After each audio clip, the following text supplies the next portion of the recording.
This is your 3-minute warning. 3 minutes until showtime.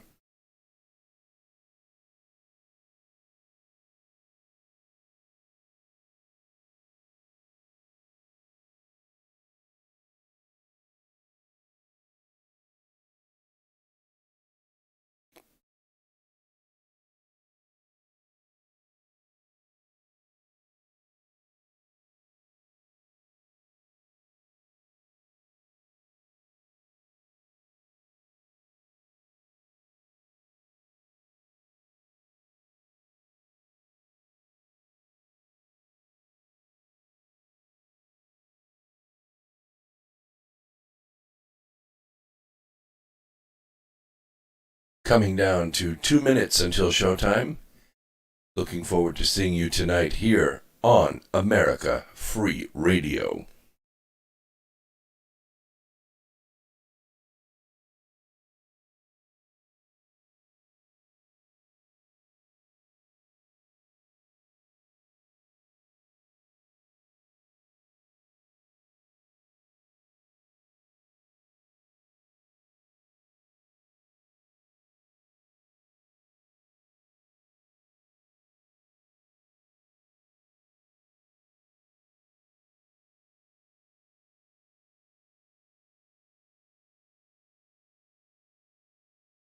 One minute to get your friends, your family, get your settled place for the next 3 hours of America Free Radio.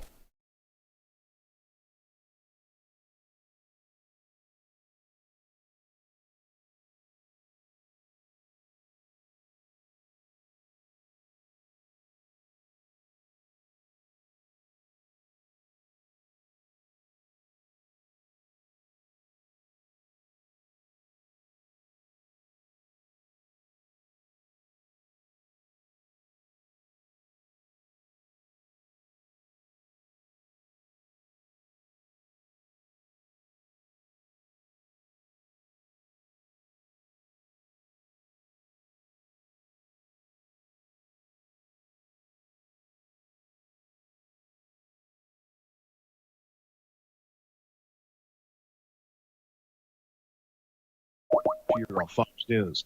Health officials believe we could have a COVID-19 vaccine before year's end. Pfizer awaits emergency approval from the FDA for its COVID-19 vaccine. Officials are preparing for an almost immediate rollout. The White House task force, the U.S. will ship millions of doses of the vaccine within 24 hours. Healthcare workers, nursing homes, and those with serious medical conditions are expected to be first to receive the vaccine. Fox's Charles Watson. Atlanta. Health experts warning Americans against Thanksgiving travel, but more than 2 million people were screened this weekend at airports across the country as they head out for the holiday. There's been so many people who have been on the fence about whether they should travel or not this Thanksgiving, so there's been a lot of cancellations. However, on Friday alone, at least 1 million people passed through airports across the country. The CDC strongly recommends that people who are not traveling, or if they do travel, to try and be careful. They're telling people to not travel at all. Fox's Christina Coleman. An arrest has been made in the Friday shooting at a Wauwatosa, Wisconsin shopping mall. Wauwatosa Police Department is pleased to announce the arrest of a 15-year-old Hispanic male in connection with the shooting at Mayfair Mall. The suspected firearm used in the incident was also recovered at the scene of the arrest. Police Chief Barry Weber says the shooting happened after a dispute between two groups. The injured are expected to survive. President Trump is appealing a federal judge's dismissal of his campaign's effort to block the certification of votes in Pennsylvania. The judge issued a scathing order Saturday, shooting down claims of widespread irregularities with mail-in ballots. America is listening to Fox News.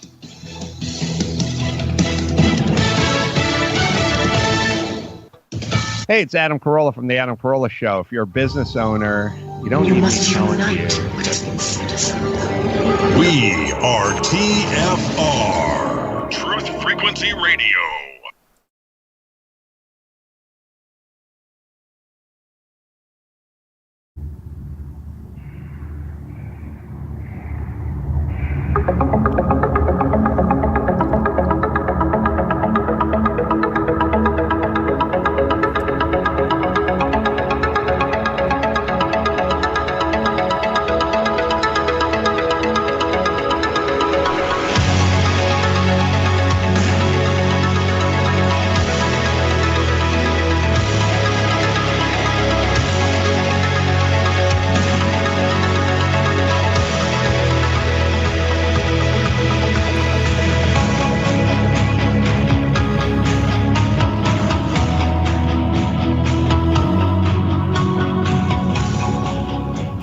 Greetings, Earth Explorers.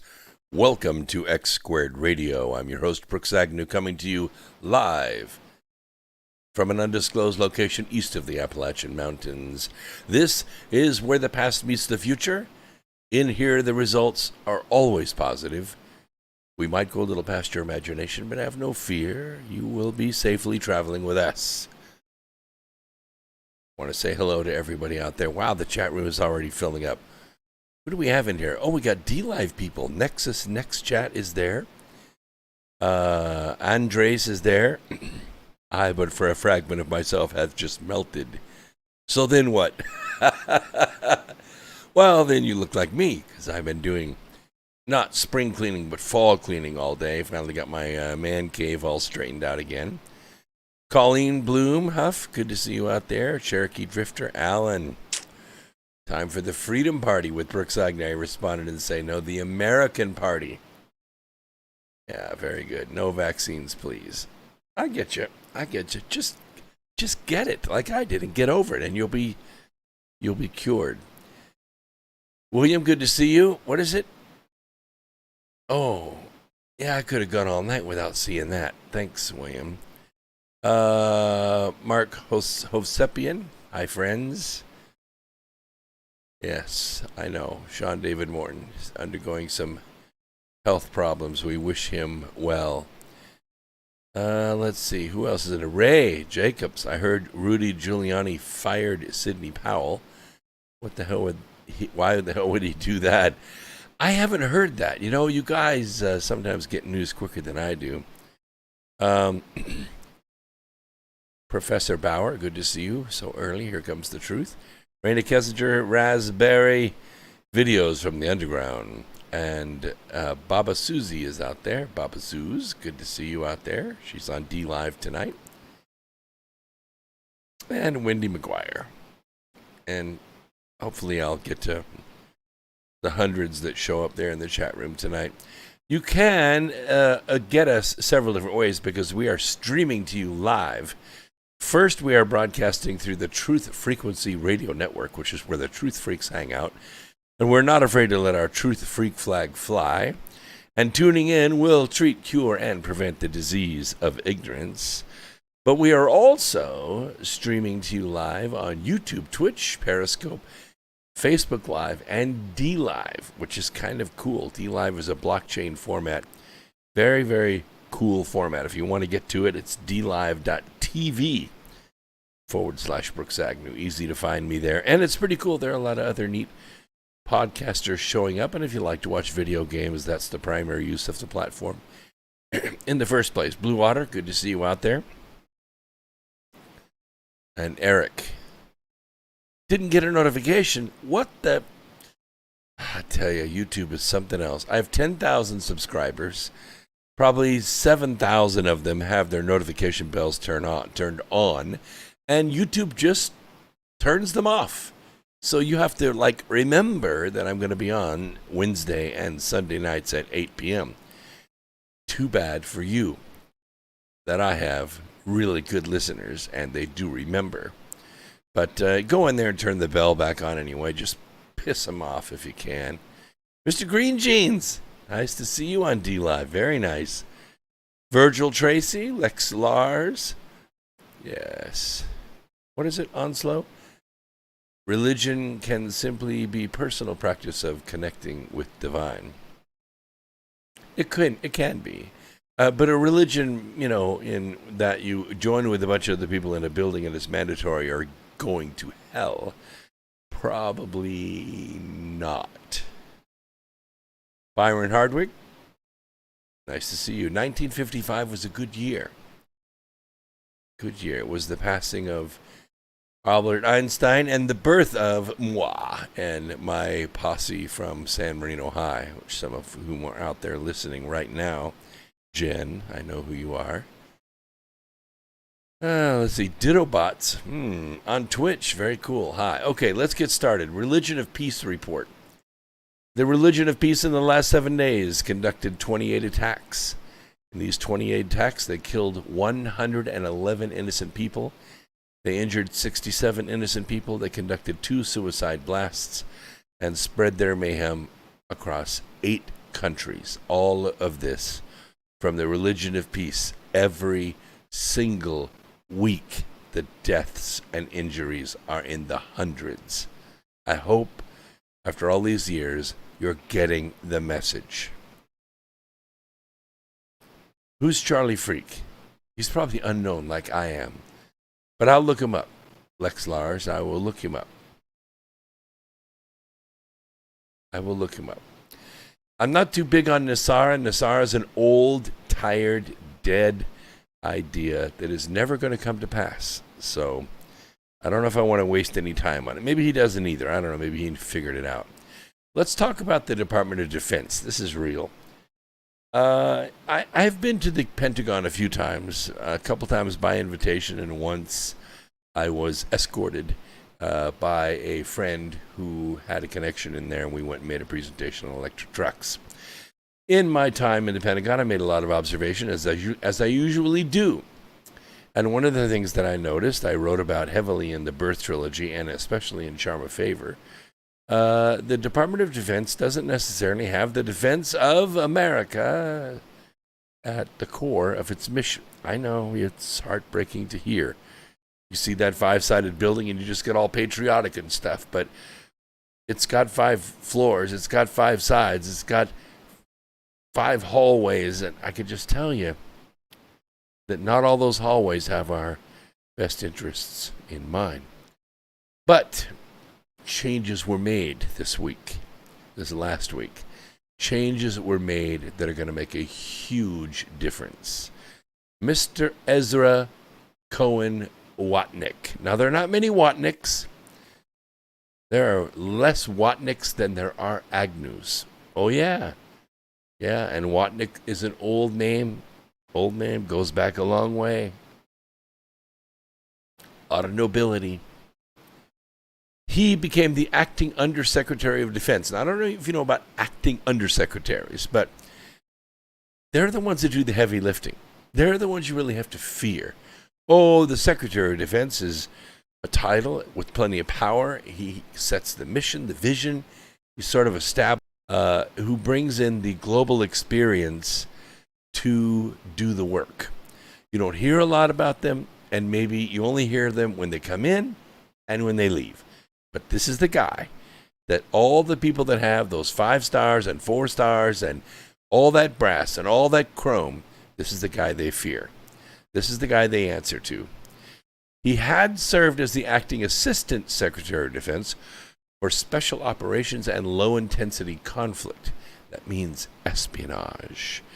In that role, he was responsible for all policy formulation and oversight for Department of Defense counterterrorism, special operations, counter-narcotics, detainee affairs, can you say Gitmo, peacekeeping, humanitarian assistance, and stability operations. Separately, Mr. Cohen provided oversight of all organized, train, and equip activities for United States Special Operations Command. Special Operations Command is, for all intents and purposes, Navy SEALs, Green Berets, and spooks. Not CIA spooks, military spooks. These are guys that can drop in behind enemy lines. They can speak languages. They are familiar with every single kind of weapon, every single kind of communication device. They are one-man wrecking crews, and they are sent in on missions behind enemy lines, and rarely do they not accomplish their mission, and rarely do we ever lose one. They're that good. And it goes on. It goes on.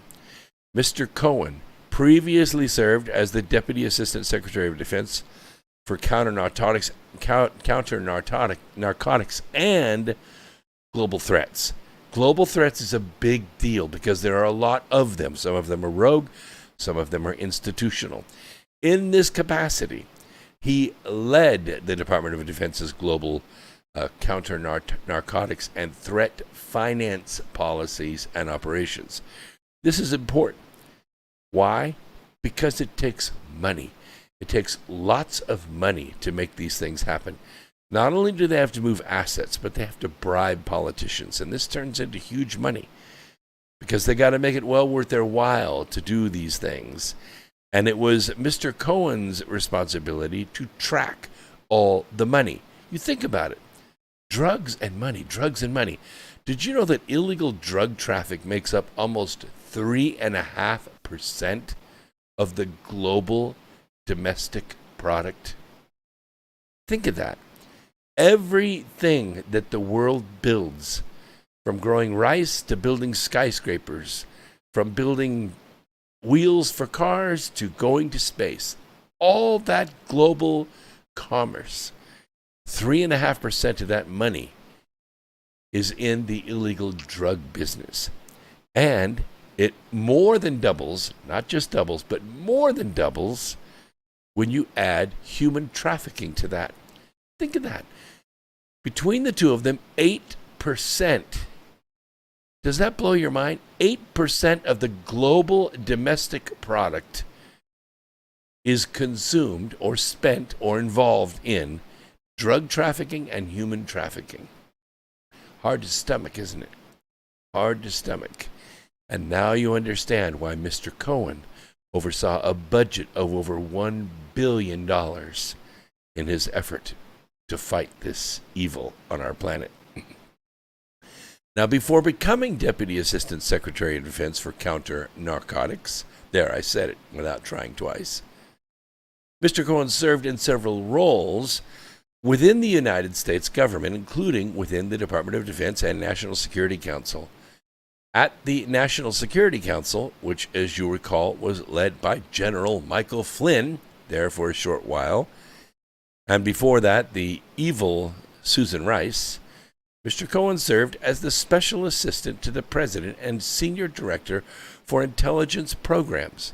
In this role, Mr. Cohen was principally responsible for the implementation of the President's national security objectives through the vast array of intelligence community capabilities.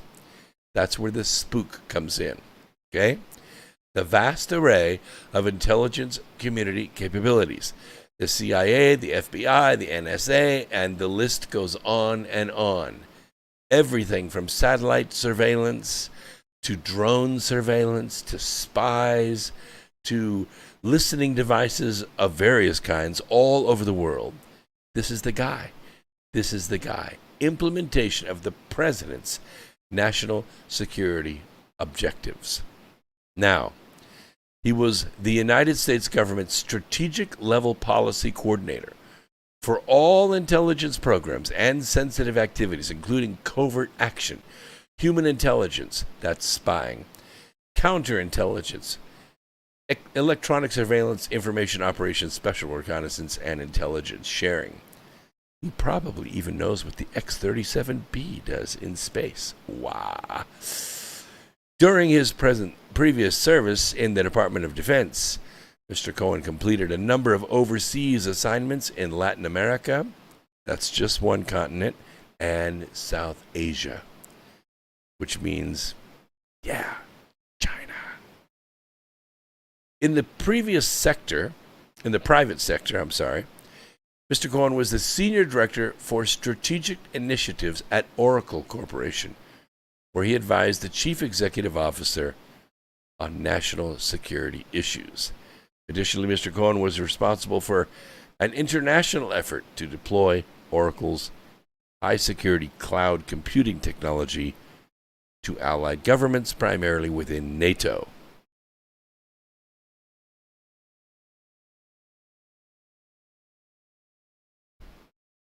Okay, now that you know enough about him, let's talk about the next appointee by President Trump. I'm trying to see if there's anything in the chat room I need to address really quickly. Yes, gold, drugs, guns, and people. Yes, hi, Clean Elizabeth. Right, you get it, Eric. All right, Indian-American Kashyap Patel. We call him Kash Patel. That's K. Cash.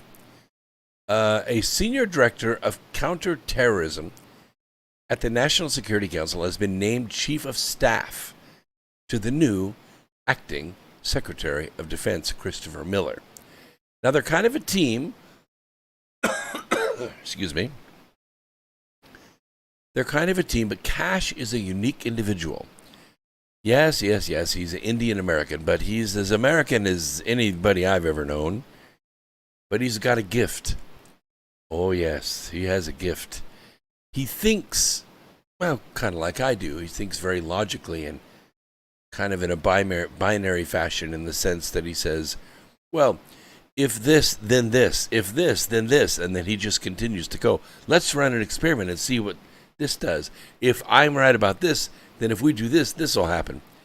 And that's exactly what Cash does. And he works very quickly. He was the guy that discovered the coup. He was the guy that discovered the coup against the president. Oh, we all kind of suspected. But it was Cash. It was Cash that found out who the players were. It was Cash that has the list of names that need to go to prison. Patel's appointment follows the resignation of Jen Stewart, who held the position until now. Now, along with Patel, 2 other Trump loyalists have also been promoted to key positions, the Pentagon said on Tuesday.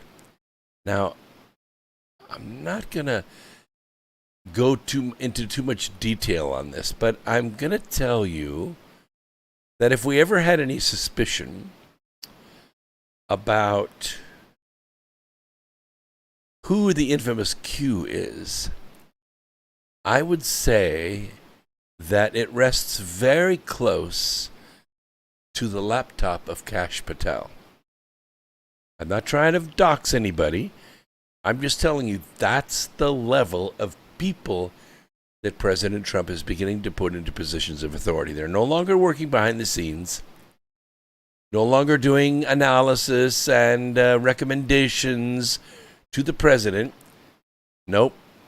They're going to be in positions of authority.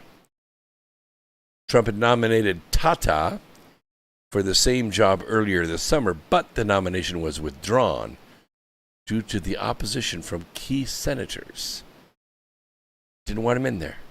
Knew too much. Still working behind the scenes. Still working. He had also called former President Barack Obama a terrorist leader. He was also criticized for several Islamophobic comments. Oh, how could you? Kind of puts him in the same camp as General Michael Flynn. Patel's also no stranger to controversy. Last year, he filed a defamation suit against Politico and journalist Natasha Bertrand after they reported that he was involved in President Trump's plan to withhold $400 million in aid to Ukraine to pressure that country's leader to investigate former Joe Biden for what Joe Biden actually did. And he's guilty of, by the way.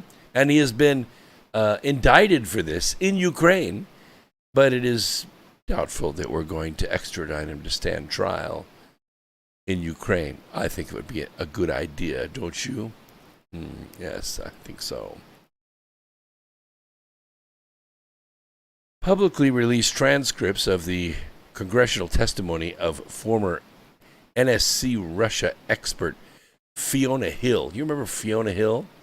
Yeah. She was one of the liars in the impeachment trial. And it's then White House official Colonel Alexander Vindman, the Ukrainian specialist that insisted on being called Colonel and wore his uniform to the trial and lied. He had also mentioned Patel's role in the matter. They didn't want him. They tried to block him. They tried to dox him. They tried to attack him. Lex Lars mentions my friend, longtime friend, Sasha Stone. I have dined in Sasha's home in London. I know him well. I know his mission well. He's very focused, and he's an eloquent speaker and a former very talented rock musician who has dedicated his life to ending child trafficking around the world. I commend him. And, We've had him on the program once or twice. He's a good guy. I know him well, and it would be good to see him again. Yes, he has knowledge about the inner workings at the UN. All I know about the UN is they have a fabulous, fabulous cafeteria. Wow, it's like the best in New York.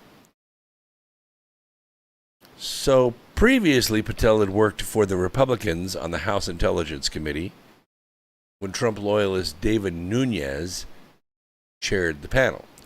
He was one of the authors of the so-called Nunes memo. You get that? He was one of the authors of that memo. See, Nunes is another one that's kind of in the, let's just call it the QQ, okay? Very bright, very focused, fiercely loyal, and fiercely patriotic. These individuals are. They cannot be bought. Couldn't be tortured. Their entire families have signed on to the mission, just like Michael Flynn. This is the team. This is the team. And they worked very hard to stay alive. Now, let's talk about the main man. Not that these guys aren't great, they are.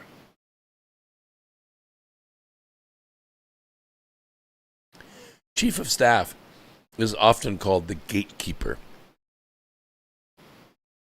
When a person is elected or when a person is appointed to a position, it's generally for a fixed period of time. It could be a year, it could be 2 years, 4 years. But in any case, you take that period of time and total it or divide it by 60 and 60 and come up with the number of minutes. Kash Patel is the person that governs those minutes. Okay? So there's so much work to be done, it can't be done. But the mission can be accomplished if the gatekeeper is very good at guarding and using effectively, and effectively is a functional word here, using effectively the time of the person for whom they are chief of staff. So when you're chief of staff for the Secretary of Defense, this is what you do. And the acting Secretary of Defense, as of November 9th of this year, is the unstoppable, incredibly talented, and incredibly dangerous Christopher C. Miller. Earlier this year, he performed the duties of the Assistant Secretary of Defense. I told you that's where the bat is swung. For special operations, low-intensity conflict. That means you're not using a whole army. You're not flying B-52s over and dropping bombs. This is low-intensity conflict. It's an important position because this is how you avoid wars. You fight wars, but you kind of fight battles, sub-battles, mini-battles to avoid war. You deliver justice. Justice denied is war. He also previously served as the Deputy Assistant Secretary of Defense for Special Operations and Combating Terrorism.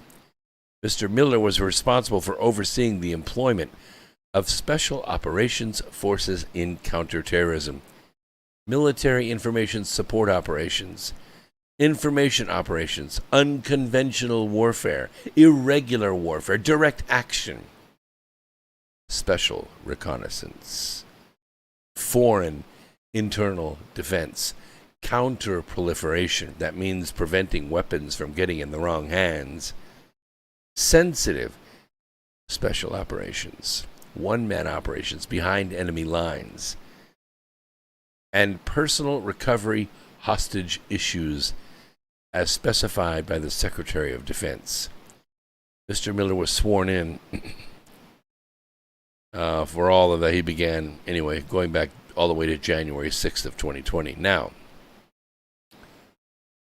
He also served as the special assistant to the president. You know what that means? A special assistant to the president?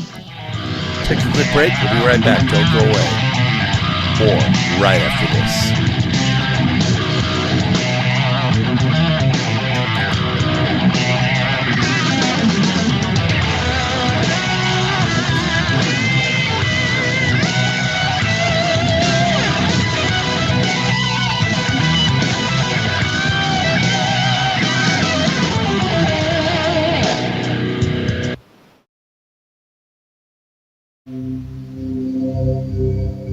Discover the extraordinary powers of intuitive healing with pain transmutation, a method of holistic healing for the human soul, body, mind, and emotions. If you are looking for answers and a deep understanding of how to help yourself and the people around you to live a happier, healthier life, this is the right place for you. Learn how to read your soul's history in the Akashic Records. Remove negative energy attachments from your astral body, and start the process of inner and outer pain transmutation. Join Pain Transmutation Community to get started on the path of intuitive healing. Change your energetic state, manifest new and exciting experiences, re-energize your life, and build inspiring connections with others in our community.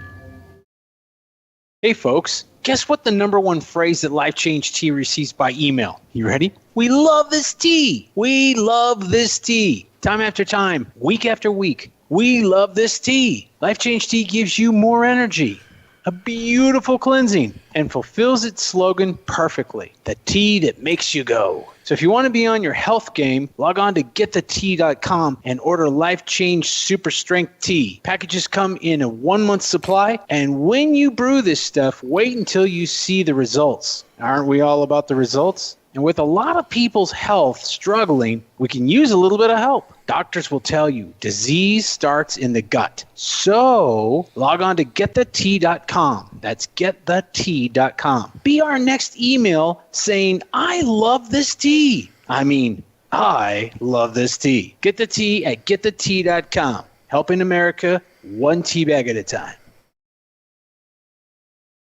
Fear is the mind killer. Fear is the little death.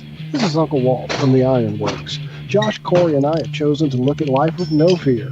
No fear of the unknown. No fear of questions about the supposedly well-known. No fear of ridicule for thinking outside the familiar fool's lines. No fear of the boot on the neck of those refusing the party line. No fear of taking on those so convinced of their beliefs they would sooner drink the Kool-Aid than believe they've been fools made. In this world filled with me too, cattle think, can truth's protective layers be peeled back to show the tender, juicy pink? Are we all just grist for the mill? Souls sold against our will, or is that just how it feels? When you're filled to the rim with trivialities so fear-filled and grim, break clear of the fear right here. Tuesdays and Fridays at 2 a.m. on TFR. Josh and I and you will hammer out the impurities of technology-driven groupthink, fold in a dash of logic, and quench it all with a bit of absurdity. The Ironworks. Break clear of the fear.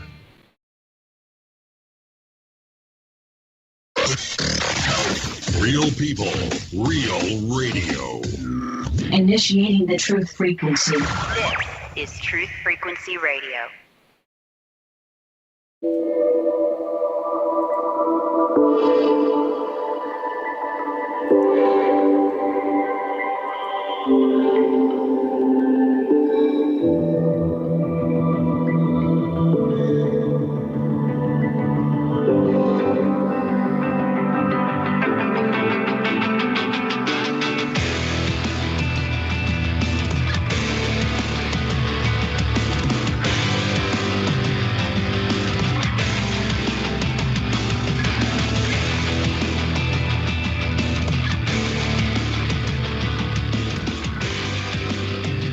Very good, very good. Okay, do have a caller on the line, but we'll just hang out just for a second here while I finish this about Mr. Miller.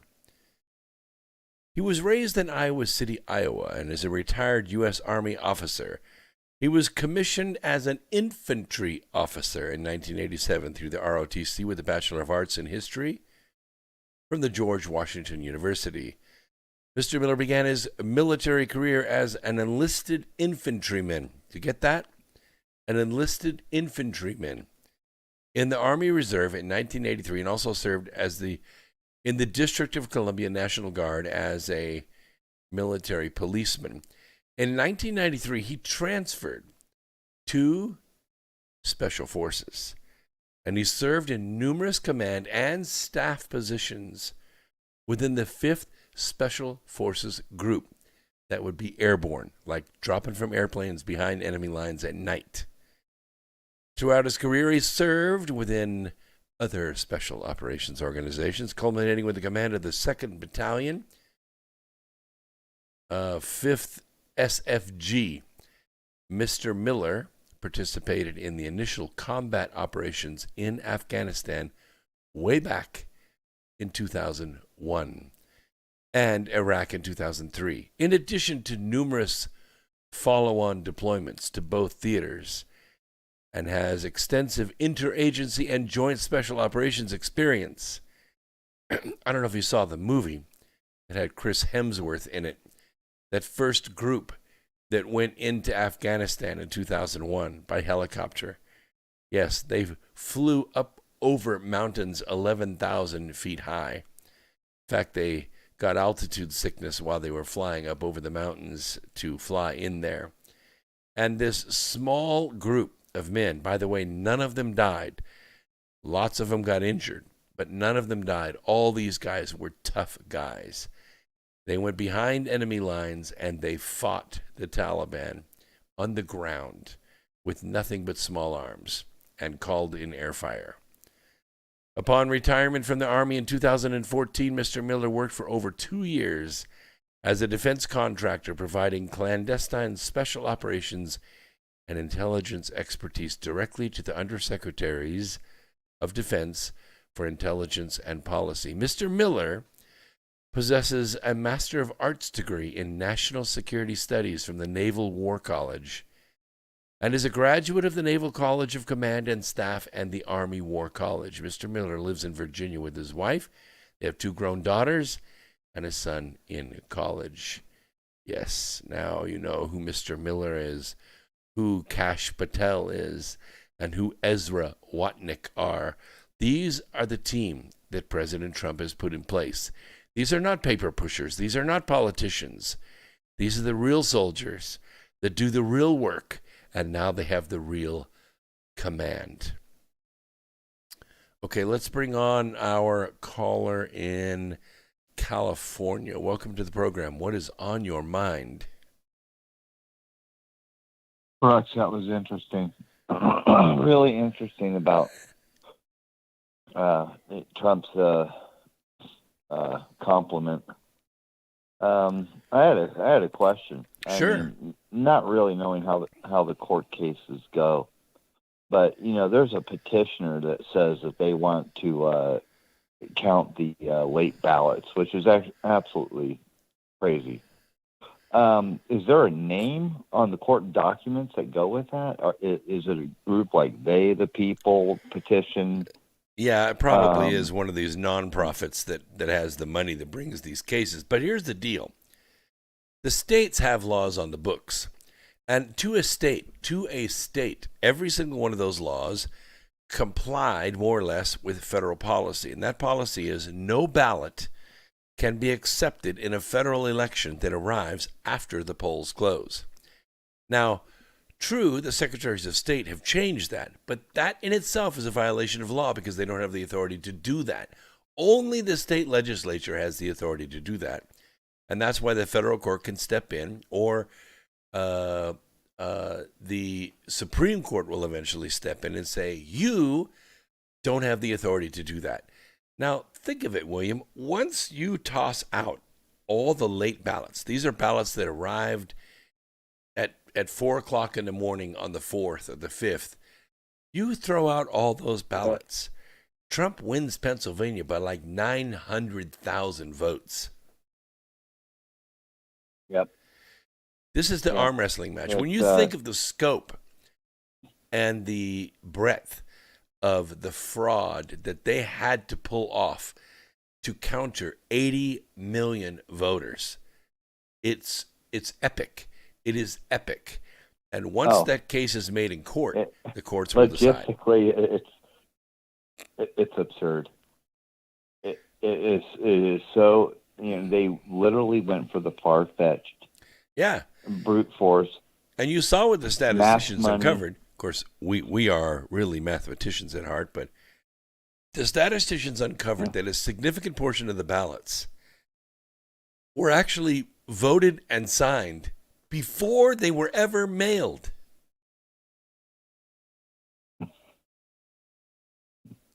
Before they were ever mailed out. It's mind-numbing. It is. It is mind-numbing. Yeah. It's people are going to realize, when it's announced, February 2nd will be the official,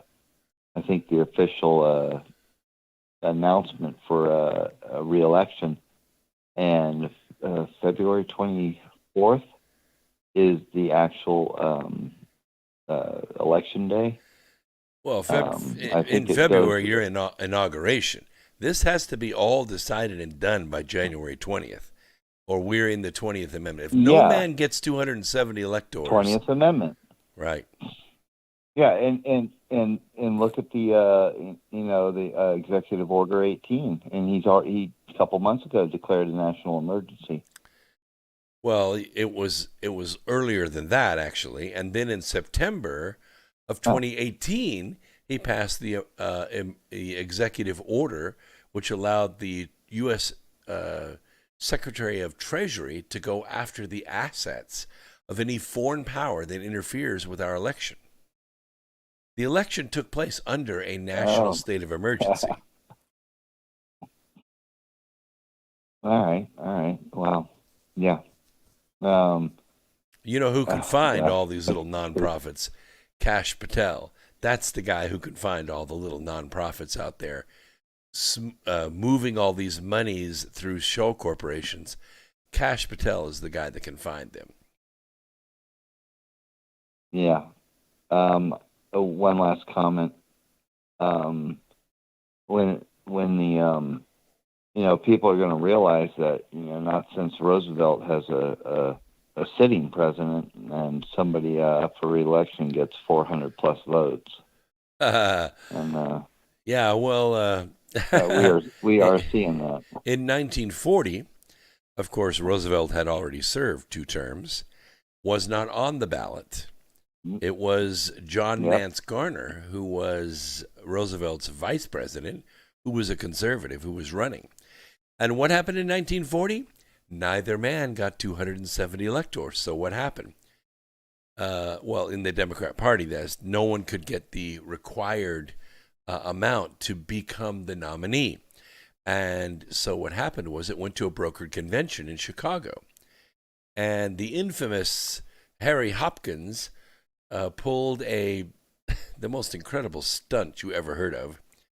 He got the superintendent of that building to go in the basement with a microphone and chant, "We want Roosevelt, we want Roosevelt," over the loudspeakers in the building. And of course, what happened is it started a chant because the senator had just read a letter from the president, the outgoing president, the guy who just served his 2 terms and was out. And they said, "I am not interested in running for the office of President of the United States, nor am I on the ballot. So I think you should vote for whoever you want to." He didn't endorse any candidate. Well, that confused everybody because they'd been taking direction from Roosevelt for 8 years, and now all of a sudden he wasn't there. And then this chant. And so what happened was Roosevelt got 86% of the vote that night, and he wasn't even on the ballot. And that's how Roosevelt got his 3rd term. Yep. Yeah. Super delegate. Oh my God. Yeah. I know what happens if it goes to the Democrats. It is death. It's just death. Well, the corruption goes all the way back to the corruption goes all the way back to the year 1848 when they were founded. Within 5 years, they had the country split apart. Within 5 years of the formation of the Democratic National Committee, the DNC, in 1848 from the Anti-Federalists, they had the country split apart. They had the country at civil war, just like they do now. Yeah. Yeah. I know what the vaccines are for. Moderna is going to be I do think Trump's getting a little blindsided, suckered into the whole vaccination thing because, Moderna is right there in the picture. And that was I'd been watching that for the last 4 years. And they don't even make vaccines. They make small robotics. Well, the interesting, nanorobotics. what I see from a high level on this is that Trump is playing their game.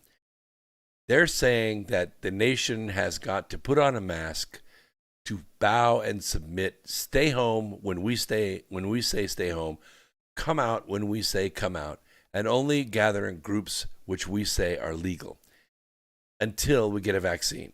So what Trump's doing is he's creating the vaccine, even if nobody takes it.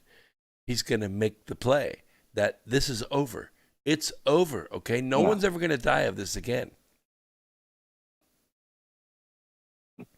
Yeah. Yeah. I understand that part of it too. And yeah, that is there. That's, they can just stop doing the crying and yeah, I mean, there's a vaccine. The papers are spinning it.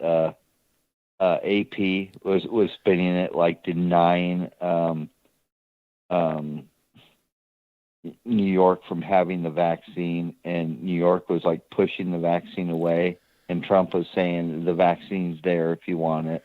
Yeah. And the media, of course, just spinning it like Trump was violating, and just throwing themselves under the bus and just crying. Well, yeah, now you see what the war is all about. And we're going to cover that tonight. Oh, yeah. We're going to get into it. Yep. We're going to get into thanks, Brooks. Love you.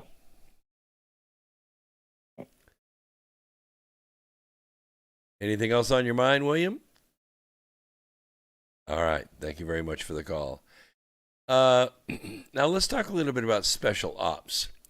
And, these are the Green Berets. These are the baddest of the bad. These guys are one-man specialists. Oh, by the way, Doug, thank you very much for the kind contribution. He asked the question, is Newsom's curfew legal and enforceable by law officers?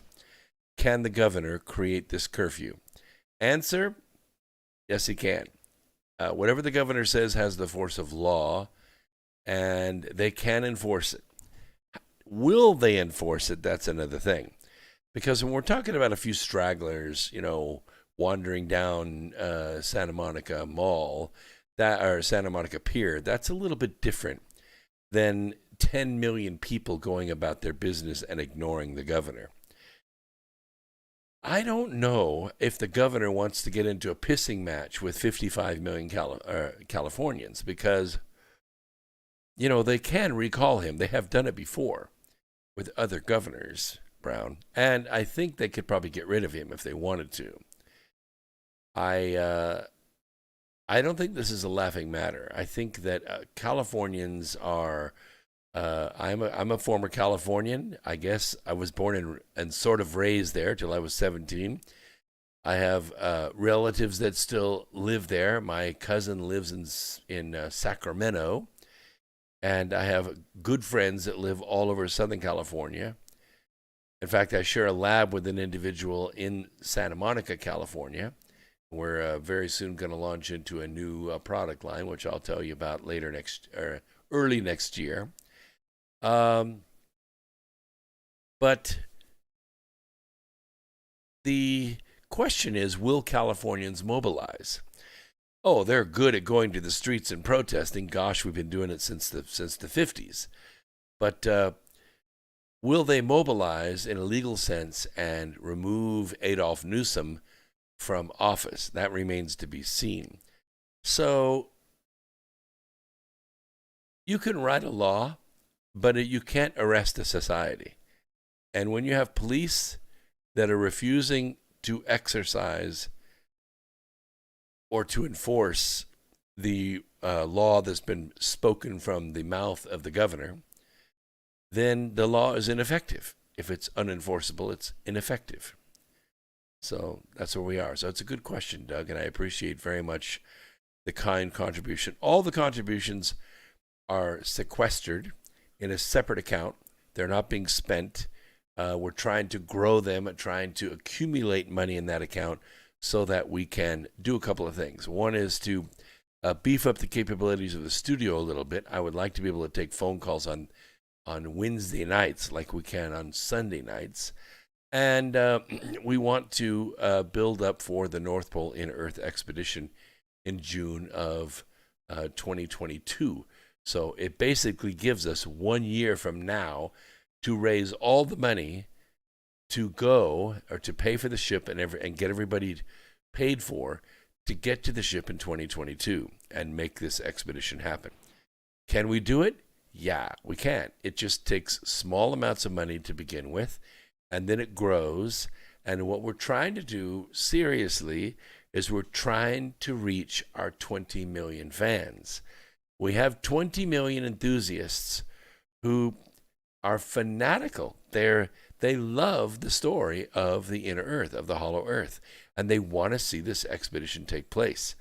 But we can't reach them. We can't reach them. They don't hear our voice. And so this money will be used to reach them. I know that once we reach them, they'll each give 50 cents. If 50 cents from each of those 20 million come in, we have the money. We have the money to make this happen. It takes about $4.5 million for the actual adventure itself, because we have to rent the ship. We have to get all the scientists from their universities and labs with their equipment from where they're located to the ship and home. That takes insurance, it takes plane fare, it takes trains, it takes hotels, it takes passage on the ship, which is about $25,000 a head. It's expensive, okay? It is the most expensive Earth expedition to have ever taken place, ever. It's the greatest expedition in history. And it will not be pulled off with corporate help. It will not be pulled off with some rich benefactor who comes forward and says, oh, sure, here's $5.5 million. Go do what you want to do. No, what will happen is it'll say, fine, thank you very much. It's now my expedition, and we will do what I want to do. You understand what I'm saying? Ego gets all over it. What we want to have is the people who are enthusiastic about this, the people that have God within them on this. We want them to contribute, because then they will watch. They will go with us. All 20 million of them will go with us, because we're going to stream live from the ship. We have the satellite, we have the equipment, we have the film crew, we have the scientists. Everything is organized. All we need is the funds. And Doug, you just made a small part of it possible, because that contribution will grow tenfold, 100-fold as we reach out to some of that fan base. You know, and I know that the controllers of social media are never going to let us reach those fans. They're never going to hear this broadcast. They're never going to hear our message, our plea. All they're going to do is scratch their head and say, I wonder whatever happened to that inner Earth expedition thing. They don't know. They don't know because they can't find us. We need to be able to make that possible. In order to get through the blockade that is set up by the social media giants, we have to bludgeon our way through. It's called going viral, okay? Nobody knows what it takes to go viral, but I can guarantee you this. It takes money. It takes money. There's no such thing as going viral on your own. Just not. Somebody in the social media empire, whether it's on YouTube or otherwise, decides that you look good, you sound good, and we're going to let this little video or this little plea go viral. But they won't let this go viral. This won't go any further than the sound of my voice tonight. You less than 100 people that are listening to me live, maybe less than 1,000 people will hear this in the next 2 weeks. That's not enough. We need 20 million people to hear this. And you know whose responsibility that is? It's yours. It's yours. And you know what it costs you? Nothing. It costs you nothing. All you have to do is share the link to this program to your social media and encourage them to do the same thing. That's how it's done. That's how it's done. You close out tonight and you say, wow, that was a really good broadcast, and you go your merry way. Not tonight. Not tonight. Tonight, you're going to share. Tonight, you're going to reach right down there and you're going to hit the like button. Right there. Right there it is. See that little thumb up? Pound it. And let's get this out there. Let's get it going. Let's talk a little bit about special ops. I don't know. I don't know if I want to go too into this. There's a lot of nasty stuff in here. They go behind enemy lines and they come out alive. You know they don't do that by asking for permission. Ezra Watnick said, today the Department of Defense has started the process of formalizing what we have long known the fundamental role of U.S. special operations in defense and foreign policy by elevating special operations forces to a level on par with military departments, as authorized and directed by Congress. As we enact these reforms, we follow the vision of President John F. Kennedy, who predicted the rise of special operations nearly 60 years ago.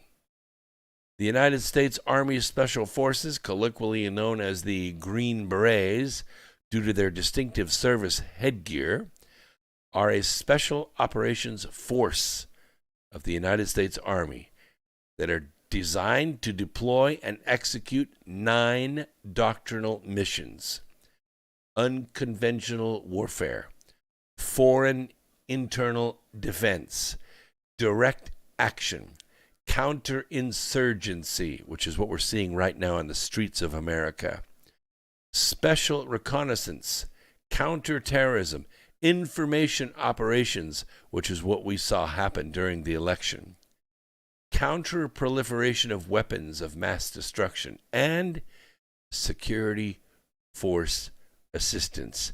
This means arresting the bad guys. Now, my question was, can special forces operate in the U.S. without violating posse comitatus? Anybody know the answer?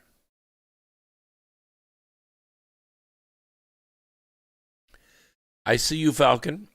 Falcon 80th, I see you out there. Richie J, nice to see you out there. Anybody know the answer? The answer is yes, but under very strict rules and law. Would you like to know what they are? I know you would. Special forces are part of the regular force elements of the United States federal forces, and therefore fall under all laws governing their use and deployment within the United States. But let me ask you a question. If we have forces in, let's say, France, and they are attacked by a string of bombers, or we have forces in a ambassadorial compound in Libya, and they are attacked, do we have the authority to go rescue them by force? Of course we do. Of course we do. Absolutely. What if the American embassy in Germany is being attacked? Do we have the ability to use federal forces to protect them? Yes, of course we do. Now, what happens if we are invaded? What happens if we are invaded in our country by a foreign power? What happens if 1 million Chinese show up on the shores of Florida wearing rubber gum boots and night vision, and they march ashore and attack us? Ask yourself the question, do regular federal forces stationed at Fort Lejeune or Pensacola or any of the naval air stations, Do they have the ability to fight back? Do they have the ability to fight back? Yes, they do. Without declaring war. Why? Because they are defenders of the United States of America. We'll be right back after this. Don't go away.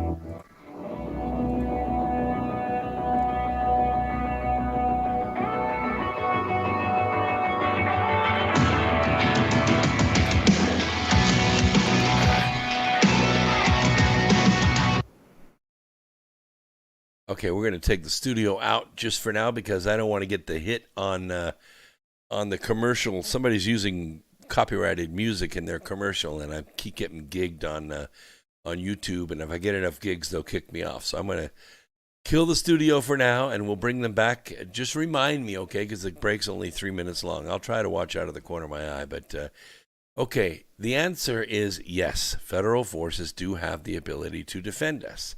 Enter Executive Order 13848. To have directly or indirectly engaged in, sponsored, concealed, or otherwise been complicit in foreign interference in a United States election.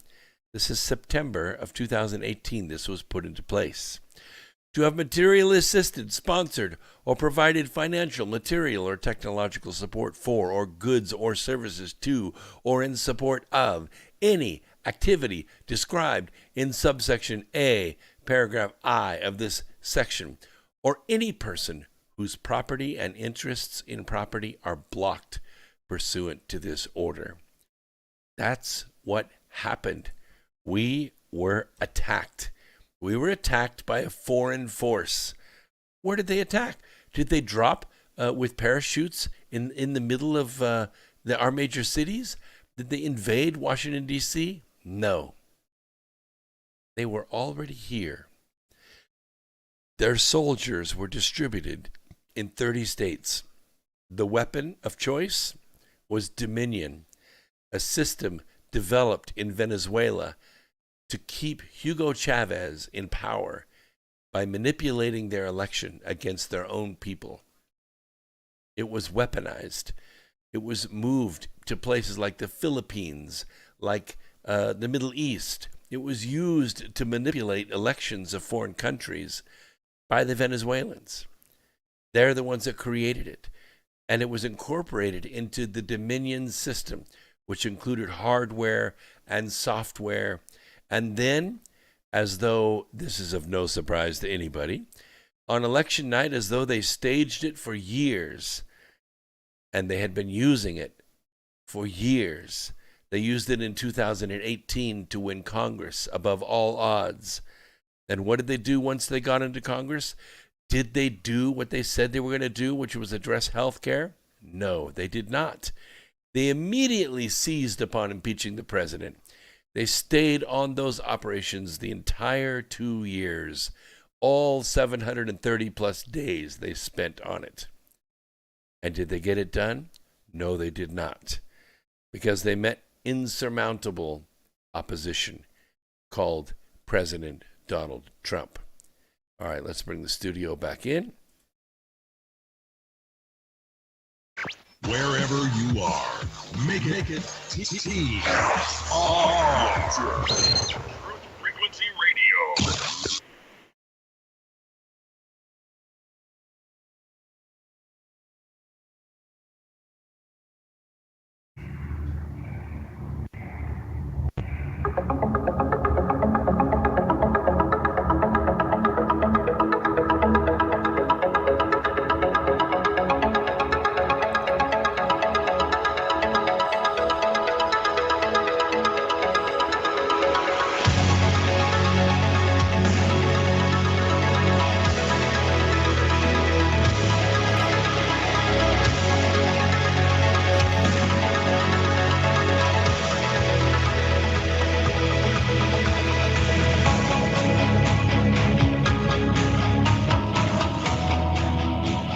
All right. Let me give a couple of shout-outs to Uno Maxo, who's now on D-Live.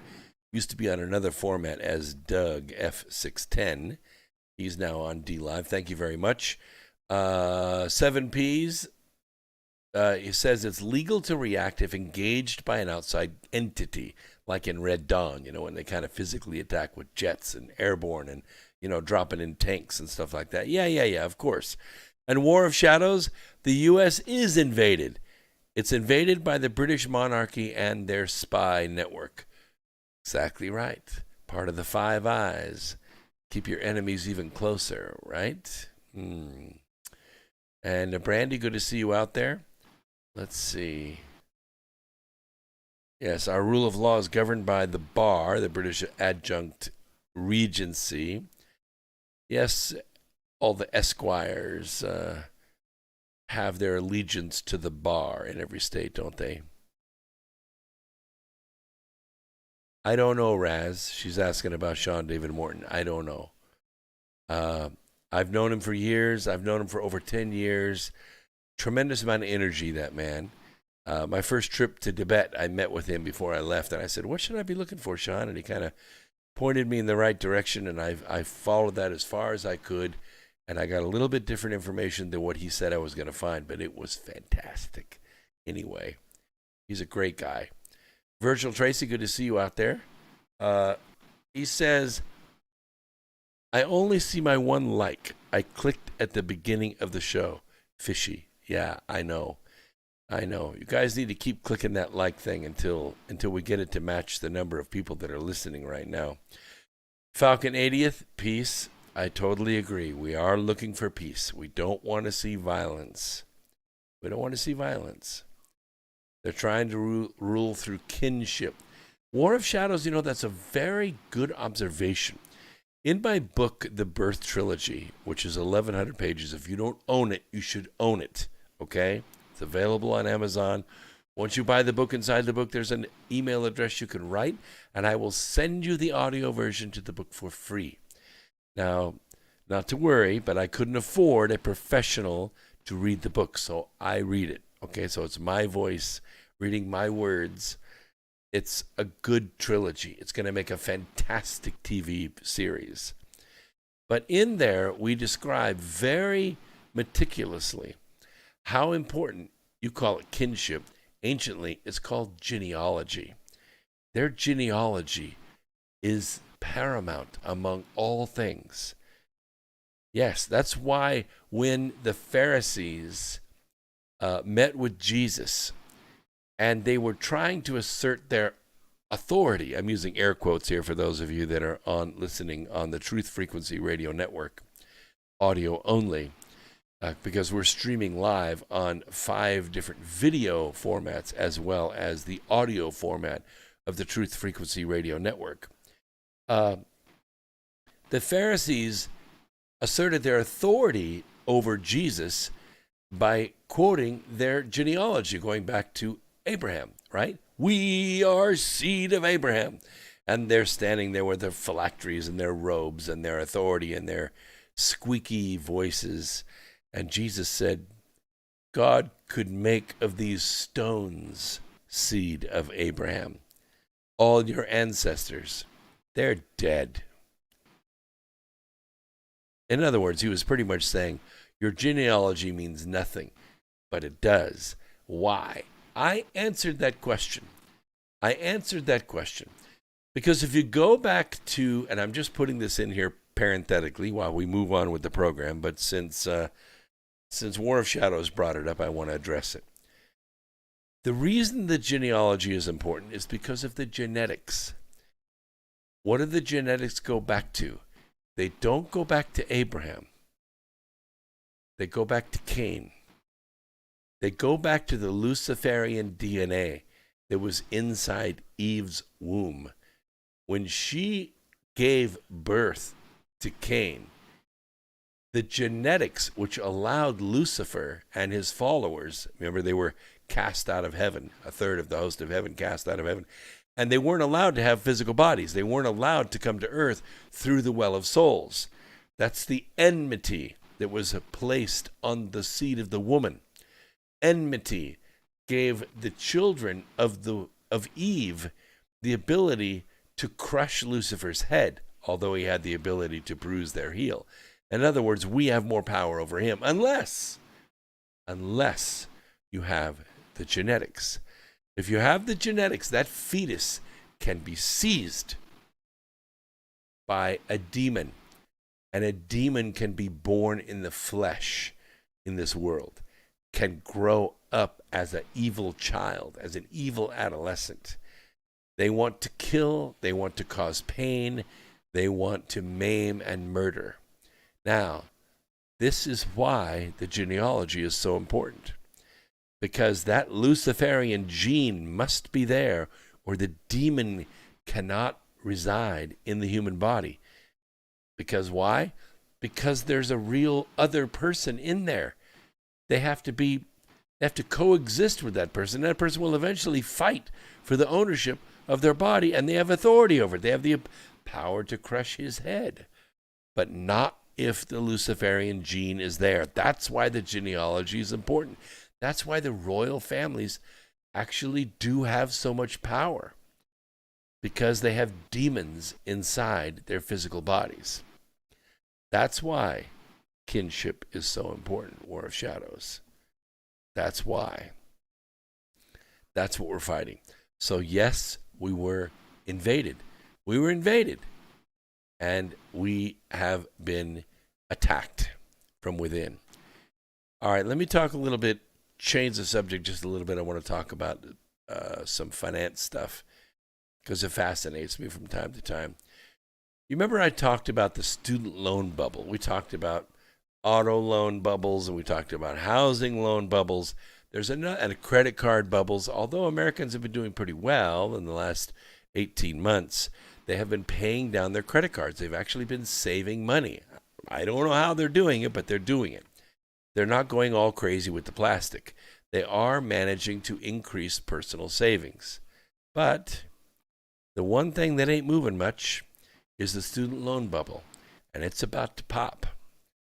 As regular readers know, we've been keeping tabs on the mounting risks in the student loan market for a few years now. And it's an ongoing racket between lenders and universities, and they have pushed tuition to astronomical levels, and they're getting it. Why? Because the banks will loan it, leaving millions of graduates with mountains of debt. I'm talking $200,000 for a degree in civil engineering. Seriously. Expensive credentials, and they can't reasonably repay it. You think about it just for a second. How long does it take you to repay a $200,000 loan for a home? 30 years. And what are the payments? About $1,200 a month. Oh, that's $1,200 a month at pretty low interest, by the way. Let's get it on up. About $1,400 a month for student loans.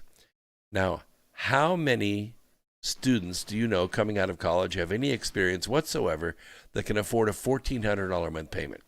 Not many. If they even get a job, because they have a degree in transgender female studies. I don't even know if there is such a thing. I'm just saying it's ridiculous as that. Outdoor recreation. I know several people actually have that degree. They had to go into sales. They had to go into other things in order to carve out a work history for themselves and move up the income ladder. Basically, worthless degrees. Looking at $1.37 trillion in student loans held by the government, an estimated $935 billion in principal and interest that will be paid back by borrowers, leaving $435 billion in potential losses, an amount which doesn't include $150 billion in student loans originated by private lenders.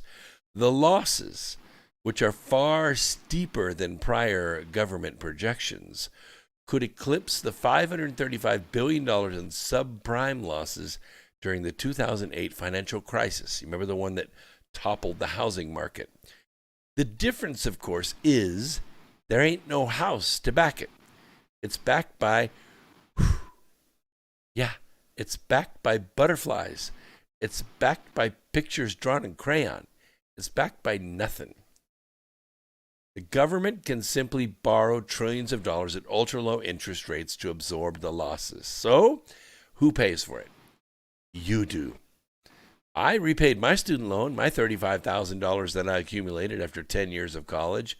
I worked my way through college, and tuition was fairly reasonable in those days, and you could work a summer job and a weekend job, and you could make your own way. But now it's impossible. The difference, of course, is that you end up paying for it. The taxpayer ends up paying for it. And yet we may avoid the face-melting panic in the markets as hundreds of billions in defaults are quietly tossed onto the bonfire. To pay for it, Congress will need to raise taxes, your taxes.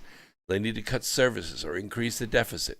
Unfortunately, the silent burn is unlikely to motivate the feds to alter their lending practices, which, according to analysts, have in turn allowed colleges to hike tuition again and again and again, making themselves worth $40, $50, $100 billion. That's how much their endowment's worth. There's no market discipline here. That's what the former Treasury Department official under Obama said. In 2007 and 8, we saw a lot of lenders who were making risky bets going underwater. There's no force like that in the student loan market. Nobody's hollering fire. Nobody's saying, wait, you don't need a college education. You can get a trade. You can go to a trade school. You can go to a tech school. You can, for a fraction, $20,000, $30,000 at the most, you can go out with an income or go out with an education that will earn you $70,000, $80,000 a year. The government lends more than $100 billion a year to students who have no way to pay it back. It ignores such factors like your credit score, your worthless freaking field of study, if that's what you want to call it, and it doesn't analyze whether students will earn enough after graduating to cover their debt. That's called the ability to pay. The ability to pay. This is the core of sensible banking. But no, we make no attempt to evaluate the quality of the borrower, the ability to repay with body piercings and green hair and no functional skills with the English language. Yeah, I'm talking Americans. I'm talking kids born here in America. No functional use of the English language. You don't believe me? Take a trip to Congress sometime. Take a trip to Congress sometime and listen to them speak. They are functionally illiterate. Many of them. They don't know how to use the English language. And guess what? The taxpayer ends up picking up the tab. And what's more, subprime borrowers with credit scores below 620 received nearly 40% of student loans between 2005 and 2016. By comparison, subprime mortgages peaked at around 20% of all mortgage originations in 2006. 20%. We're talking 40% of the loans. Now, while the Trump administration has opposed wide-scale debt forgiveness, the government is effectively doing so through income-based repayment programs, which caps payments at 10% of their discretionary income, defined as AGI, less than 150% of the federal poverty line, which is then forgiven after 10, 20, or 25 years. Democrats, meanwhile, are pushing Joe Biden to immediately forgive $10,000 for each federal student loan should he become president. $10,000 is not a scratch. It's not a scratch. I know husbands whose wives just finished college and saddled the pair of them with a $200,000 debt for a degree that will earn them nothing. It will earn them nothing. $1,400, $1,500 a year for the next 30 years. Their kids will be having kids before they pay the student loan off. It's ridiculous, absolutely ridiculous. Now, who is to blame? Well, there are three people to blame here. The first and foremost is the student. The student is to blame. Yes, the actual individual 18-year-old is to blame because they can borrow the money. They do borrow the money. It's a debt. You got to repay it. It's your 350Z. It's your SUV. It's your $575, $750 car payment. You borrowed the money. It's your debt. First and foremost, it's you. Now, you could say, well, without the loan, I can't afford to go to school. Yes, you can. Yes, you can. Because if you don't go, if you say, that's too freaking expensive, I'm not paying that. Eventually, what will happen is the second person to blame, the university, will say, whoa, wait a minute. Free market forces. But tuition's $500 a credit hour. No, it ain't. Why? Because I ain't paying it. You lower it to $100 a credit hour or I'm not coming. You know what happens, don't you? The classrooms empty out. The bleachers in the football stadiums become half full, quarter full, empty. The university is a business. It doesn't make any money. And so tuition has to come down. It's called free market forces. And the third one to blame is the federal government. The federal government is to blame by not looking at the creditworthiness of the person and the creditworthiness of the field of study. If the person is going to get a 4-year degree in Middle Eastern studies, it's worth about $40,000 a year. Figure out what they can afford. Let's say 21% of that is about $8,400 a year. That calculated out is about $700 a month, right? Roughly. Exactly.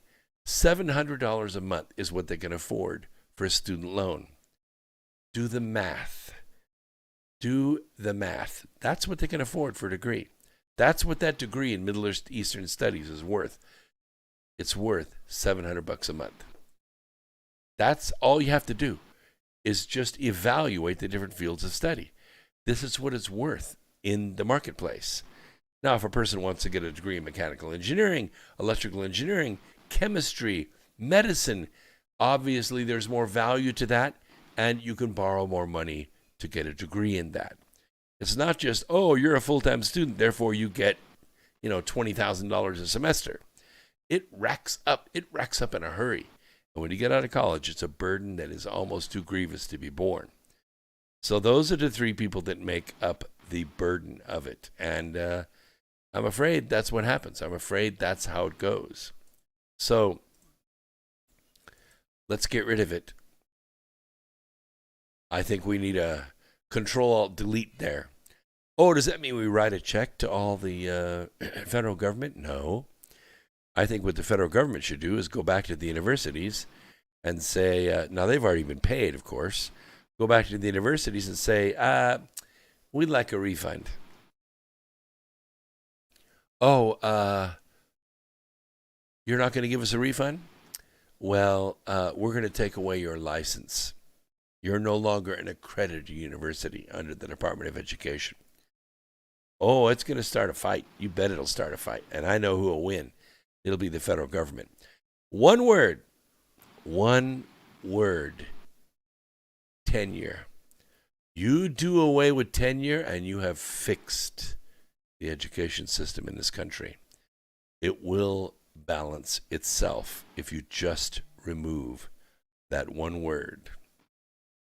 Now, according to the analysts, or an analysis conducted by the finance and insurance consulting for the education department, income-based repayment programs are a major driver of projected losses, as many students who rack up massive student loans then jump into income-based repayment programs.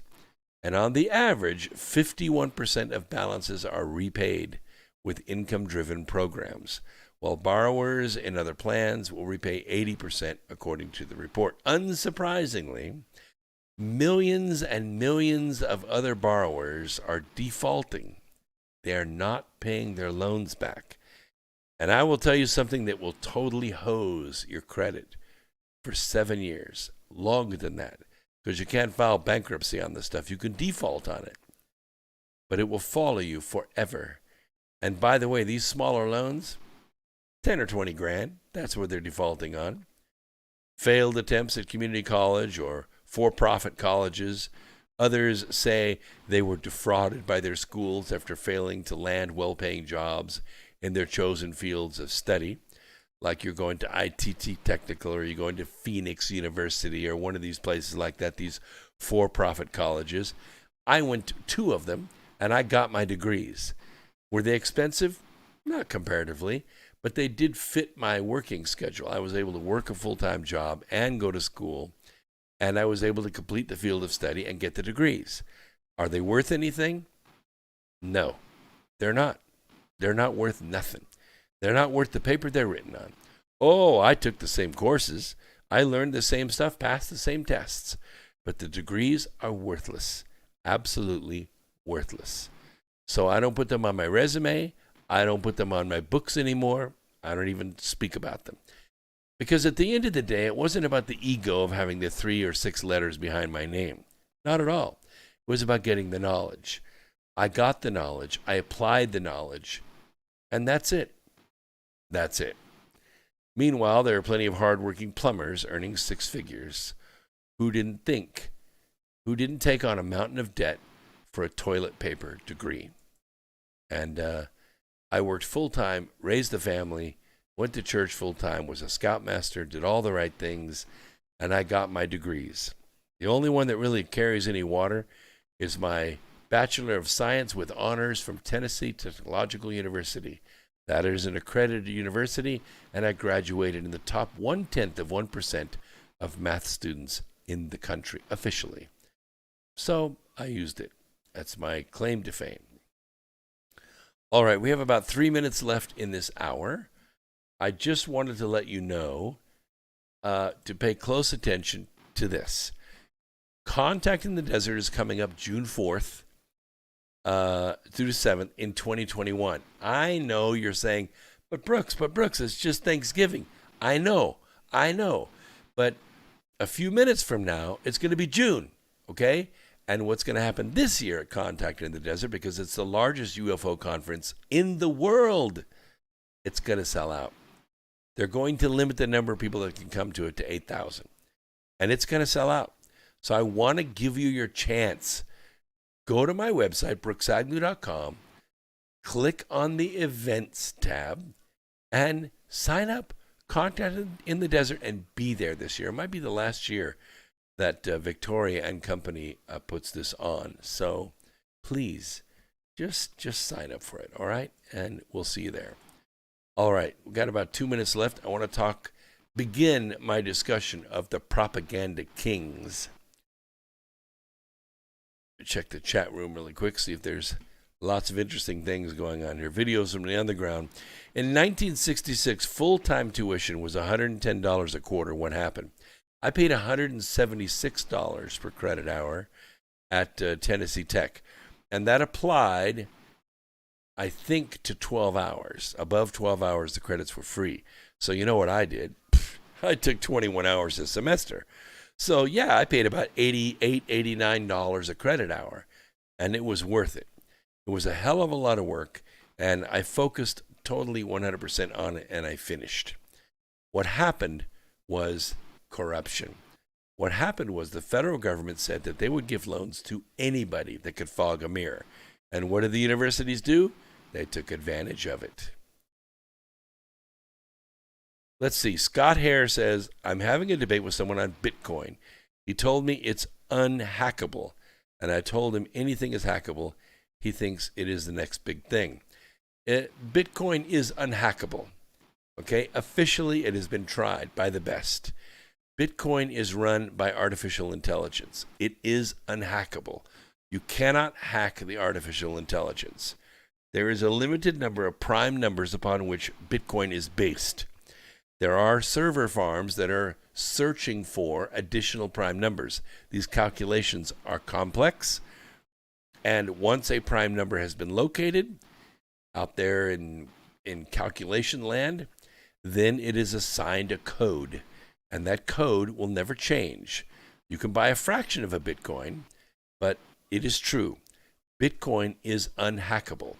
What is the risk with Bitcoin is that at the end of the day, it's the United States Treasury that decides whether Bitcoin lives or dies.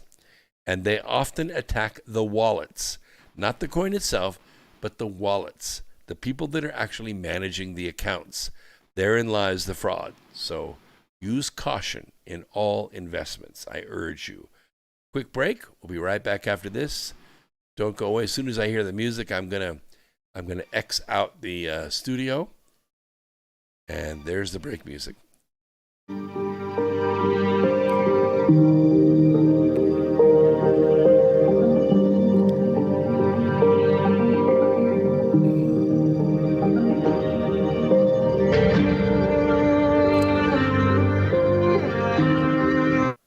I like my break music. So anyway, I want to address some more things in the chat room while we're on break.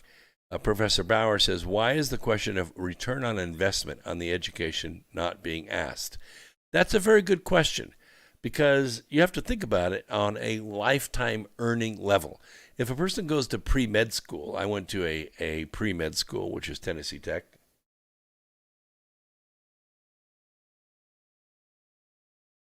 This is a university that specializes in the biology and chemistry that you need as your core in order to go to med school. Now, you don't have to get a degree before you go to med school, but you need to have the courses. You got to have organic chemistry. You got to have mathematics. You have to have these things, and you have to get A's in them, which means sometimes you have to take them twice. It's tough, but you make it through, and you get into med school. You're a pretty good bet that you're going to earn good money.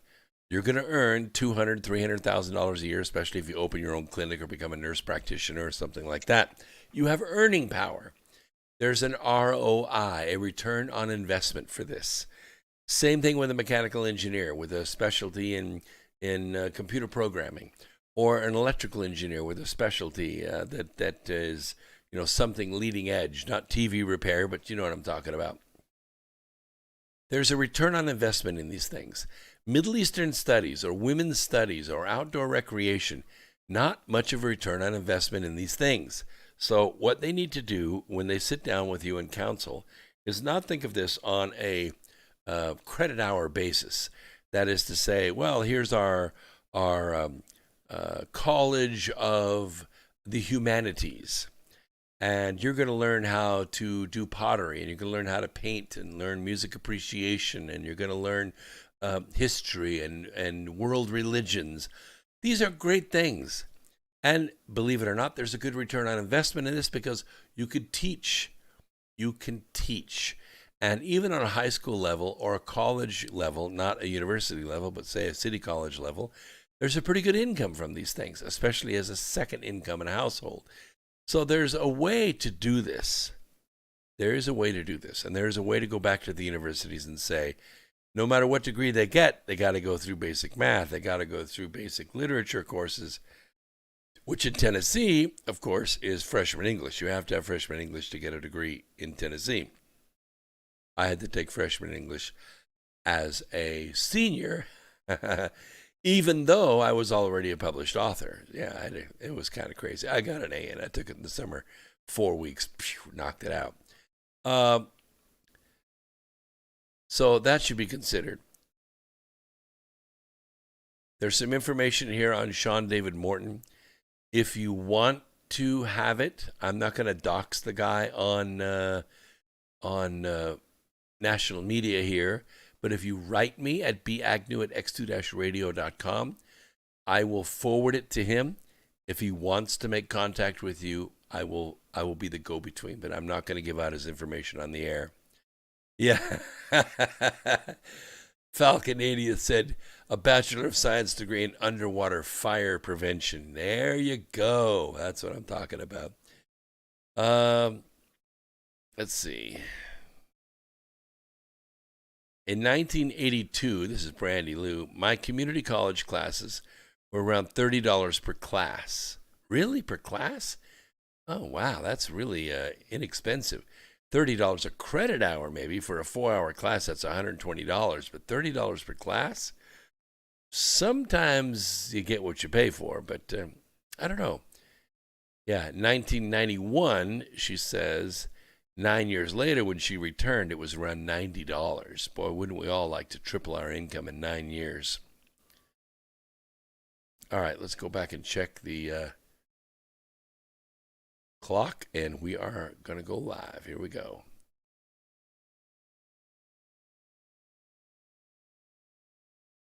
Okay, the studio's live. We're back in.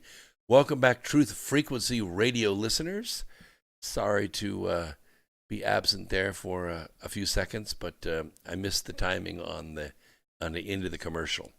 We're also streaming live on Twitch, Periscope, Facebook, DLive, and YouTube. So I was paying attention to the chat room in those areas. There you go. Patriot Outlaws, right on. I paid my loan. F those libtards. I'm totally with you. I paid all my loans back. I forget what my first loan was. It was like $22,000, and I paid that one off, and then I went back for more study, and I racked up $38,000, and I paid that one off. So what is that? $60,000 I paid back on my own out of my back pocket. And that's the way to go. Just earn the money and pay it back. That's how you become sovereign. That's how you become sovereign. 7P says, wow. I don't even understand what that means. A bunch of symbols I can't make out. Private Outlaws. I lived on single wides for years just to pay them off. And I have a legit want-add degree. I get it, Patriot. Absolutely. You know, I had 4 small kids. My oldest was in 3rd grade when I went back to college in 1993. January of 1993, I went back to college. I graduated in August of 1994. Do the math. Yeah, that's packing it in there. 21 hours a semester, double loads in the summer, straight through. I had spring break, Christmas break, and a small break in the summertime. And I built a few projects. I remodeled a restaurant, remodeled a studio up in Nashville, Tennessee, and I made enough money to get through the rest. Yes, we were on food stamps, but food stamps, as far as I'm concerned, is part of the student loan. And believe me, I paid those back many times over the years. But I was focused. I wanted that degree in chemistry, and I wanted straight A's in the subject, and I got it. I was hired by the 84th largest corporation in the world 2 months before I graduated. They sought me out. They wanted the best of the best in the country. And they sought me out and put me on salary 2 months before I graduated. It saved my life. And I worked for that company for 4 years, 10 months, and they fired me when they sold the company to the competitor. Yeah, no loyalty in the corporate world whatsoever. Oh, I went through a life crisis and all that, believe me. All that's an old story now. So in 1998, I started contracting, and I have done so for 22 years. I have loved the money. I didn't like not being at home a lot, but I loved the money, and it was able to max out my Social Security for many, many years, and I'm now drawing it. So there. Yeah, the penalties will double the balance. You want to definitely pay on time. James, what are you talking about? James Bright says, I'm interesting. What does that mean? Do you start your line in the bar, I'm interesting? No, you start it, I'm interested. I'm interesting. What are you talking about, James? Come on. Gosh. 7P says, zap. Oh no, the power grid is out. Now you can't use Bitcoin. Yeah, it could be. Yeah, if the power grid goes out, you have electronic money. You're a little bit out of it. It kind of worries me too. You know, I got money in the bank, but I have told you what I do, my own personal practice. 25% of the cash I have on hand, I convert to silver, and I put that in my safe here. Yeah, right on the other side of my guns. And that way I always have currency, because it's not just the electronic money you have to worry about here, okay, 7Ps. It is also the paper money you have to worry about. How many of you, can I see by a show of hands, how many of you have seen the signs at the places where you do business? Sorry, everyone, you have to have exact change because of the coin shortage. Huh? The coin shortage. Pennies, nickels, dimes, quarters, 50-cent pieces. They're short of coins to make change with. So they want you to round it up to the next dollar so they can pay you in paper. But it's because they're not minting coins anymore. So you see, they're kind of starting with it, getting you used to thinking in terms of dollars, round everything off to the dollar. And then maybe one day they'll say, you know what? There's a lot of counterfeit cash out there, and we just can't make our mind up what's real and what's not, and every single bank in the country is getting hit with this stuff, so we're going to recall all the cash. Please gather up all your cash and take it to the bank and deposit it in your account. And we'll clean it. You know, we'll issue new money, and you can come back to the bank and we'll count it out for you, brand new fresh dollar bills that are actually really seriously on par minted dollar bills with special technology in them that can't be counterfeited. Or they could say, you know, since we have all the cash back in the bank now, since you were so good and loyal Americans and you brought all your money back because we asked you to, we kind of like it. And you know what? Walmart's fine. Target's fine. All the stores up and down the strip malls and Rodeo Drive, they're all fine. You know why? Everybody's using plastic. We don't need no stinking cash. Cash is the currency of crime. Look what we've done. We brought the drug traffic down. We brought human trafficking down. Why? No more bales of cash. We can now trace all the bad guys. We kind of like this electronic world. And so there you go. Bitcoin, dollars, it's kind of all the same. Cash is the currency of crime. Yes, I agree, Scott. He says there is no coin shortage. They're trying to go to digital currency. I couldn't agree more. That's what I see happening. That's what I wrote in my books right over here. These books that are flashing by you right now, we discussed that. We discussed the advent of a cashless society. It has to come. It has to come. Of course, you don't just catch the bad guys. You also catch the cash guys. You see, about 22% of our country, of the people that live inside of our country, they don't have bank accounts. They don't have bank accounts. They don't have a PayPal account. They don't have a Bank of America or a Wells Fargo or Citi. They don't have a bank account because they don't have a birth certificate. They can't get a bank account. They're not here legally. Yes, upwards of 20 to 22 million people live totally on cash. They work for cash. They pay their rent in cash. They pay their cars in cash. They buy their groceries in cash. And cash gives you the anonymity.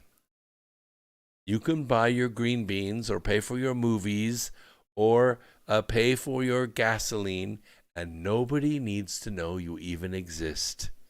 I see it every morning. Every single morning when I go to work at 5 o'clock in the morning. I go in, I fuel up, I go inside, I get coffee, a breakfast sandwich, and I head out. But while I'm standing in line, I'm watching people pay for gas. $20, $40, $60, $65 for a tank of gas and coffee and drinks for the day. Cash. Shell out $3 $20 bills. Why not plastic? Because they don't have bank accounts. They run that landscaping business on cash. They get paid in cash. They may get paid in a check, but they have somebody that will cash that check for them. Oh, yeah. I'm just telling you. We have a whole society like that inside our country. And it works just fine. It works commerce just fine until they recall the cash. When they recall the cash, it will all collapse. All right, let's talk a little bit about the propaganda kings. People who are only just beginning to research what's wrong with the world often hold an assumption that mainstream news reporters are just knowingly propagandizing people all the time, right? Your news actors that you watch, the people that wear their makeup and their hair and their clothes so perfectly, look unblinkingly at the teleprompter. They sit around scheming up ways to deceive their audiences into supporting war, oligarchy, oppression, just for the benefit of their plutocratic masters. Once you've learned just a little bit more by listening to America Free Radio or programs like this, it isn't quite happening that way. Most mainstream news reporters, I call them news actors, they're not really witting propagandists. I mean, they have their own ideas, but they don't speak about them. They don't editorialize at all unless they're commentators. Those are to be found more in plutocrat-funded think tanks. They're invisible. You don't see them. They meet in the middle of the day after they wake up from their martini fuzz from the night before. Other narrative management firms. You know what a narrative management firm is? They're able to poll certain words. Yeah.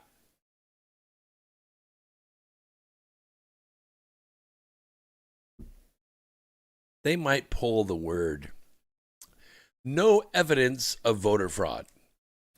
Oh, you know what? The polls don't show that really resonating with people. People's bullshit detectors are so high, they can't even drive down the street. So we need to fix that. Okay, let's poll no evidence of widespread voter fraud. Okay, let's poll that. Oh, that poll's much better. That poll's much better. Well, actually, America Free Radio has been out there analyzing this for people, and now they see through that. So we got to come up with another word. So these narrative management firms say, all right, there's no evidence of systemic voter fraud. How about that? Oh, that flies much better. But of course, I just exposed it for you, didn't I? Now you know. When you hear that word, systemic voter fraud, they're just saying, well, look, Al Capone, you're guilty. There's no evidence of that. You can't even bring a witness in here to this day to testify against me. Well, yes, that's true, Al, but the reason is because it's after Valentine's Day, and you killed them all. People die. Can't help it. Can't pin nothing on me. There's no evidence. No evidence. That's what I'm talking about. In the opaque government agencies, the departments, bureaus, administrations, which feed news media outlets information designed to advance their interests, this is what we see. This is why it doesn't matter where you go, CNN, MSNBC, ABC, CBS, it doesn't matter where you go. You hear the exact same words. I don't mean the same message. Oh, that goes without saying. I mean the same words. Now, these news actors, they're intelligent people. They're saying, hey, I make $5 million a year here, and I have a big following, people that trust me, people that look up to me. They think my face is the face of honor and integrity. They believe everything I say. Can't I say this a little different way? Maybe something that's a little more close to accurate? No. You will say what we tell you to say, what comes up on that screen. That's what you will say. That's narrative management. The predominant reason mainstream news actors say things that aren't true is because in order to be hired by them, in order to get their face out there, in order to make anywhere from, you know what Kat Timpf makes? You know who Kat Timpf is, don't you? The little anorexic blonde with the glasses on Gutfeld. Any idea how much she makes a year? Oh, it would choke you. $550,000 a year. $550,000 a year. All she has to do is keep it together just long enough to be on that program. And then she can go do whatever she wants to do. Libertarian thing that she does. That's it. 550 grand a year. How many of you out there can I see by a show of yeah, okay, it's unanimous. Everybody out there could live quite well on $550,000 a year. She's one of the cheap ones. One of the cheap ones. Oh, you wouldn't believe what the ones of Good Morning America make. In the $15 million a year range. And how long have they been there? 10 years, 15 years. Bill O'Reilly was the number one on cable news for years and years and years. You know why he didn't put up too much of a fight when he left? Because he already had his golden parachute. He already was worth $100 million. The guy's wealthy. And, you know, he wasn't really a news actor either. He was a commentator. So I have somebody in Louisville, Kentucky on the line. I will give you one more minute. If you still want to be there, I will bring you on. If you are just listening, I know you will disappear. But I don't want you to disappear. I want you to bring your thoughts here, but I just don't want to click on you and then expose you and have you hang up if you're just out there listening. A recent job listing for a New York Times Russia correspondent, which was flagged by Russia-based journalist Brian McDonald, illustrates this dynamic perfectly. Are you ready for this? This is the listing, just the way it read. Okay? Vladimir Putin's Russia remains one of the biggest stories in the world. It sends out hit squads armed and with nerve agents against its enemies, most recently the opposition leader Alexei Navalny. It has its cyber agents sow chaos and disharmony in the West to tarnish its democratic systems while promoting its faux version of democracy. It has deployed private military contractors around the globe to secretly spread its influence. At home, its hospitals are filling up fast with COVID patients as its president hides out in his villa. If that sounds like a place you want to cover, then we have good news. We will have an opening for a new correspondent as Andy Higgins takes over as our next Eastern European Bureau Chief early next year. Now, does this sound like the sort of job someone with a less than hostile attitude toward the Russian government would apply to? No. It's a job listing that indicates it might welcome someone who sees mainstream Russia hysteria as cartoonish hyperbole designed to advance the long-standing geostrategic interests of Western power structures against a government which has long resisted bowing to the dictates of those power structures, doesn't it? Someone who voices skepticism about the pothole-ridden establishment narratives of Russia election meddling, all that stuff. Someone who, as Moon of Alabama notes, might point out that Putin is in fact at work in the Kremlin right now, and he's not hiding out in his villa. Of course not.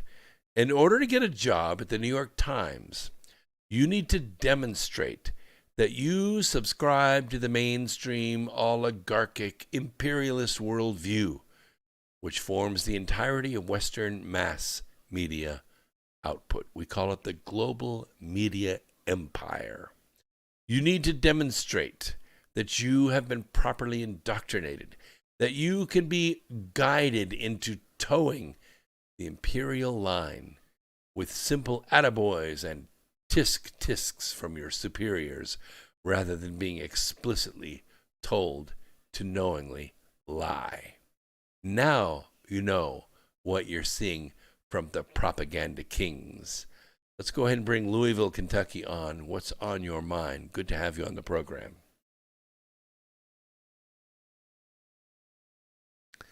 Hello, Louisville. You are live. What is on your mind?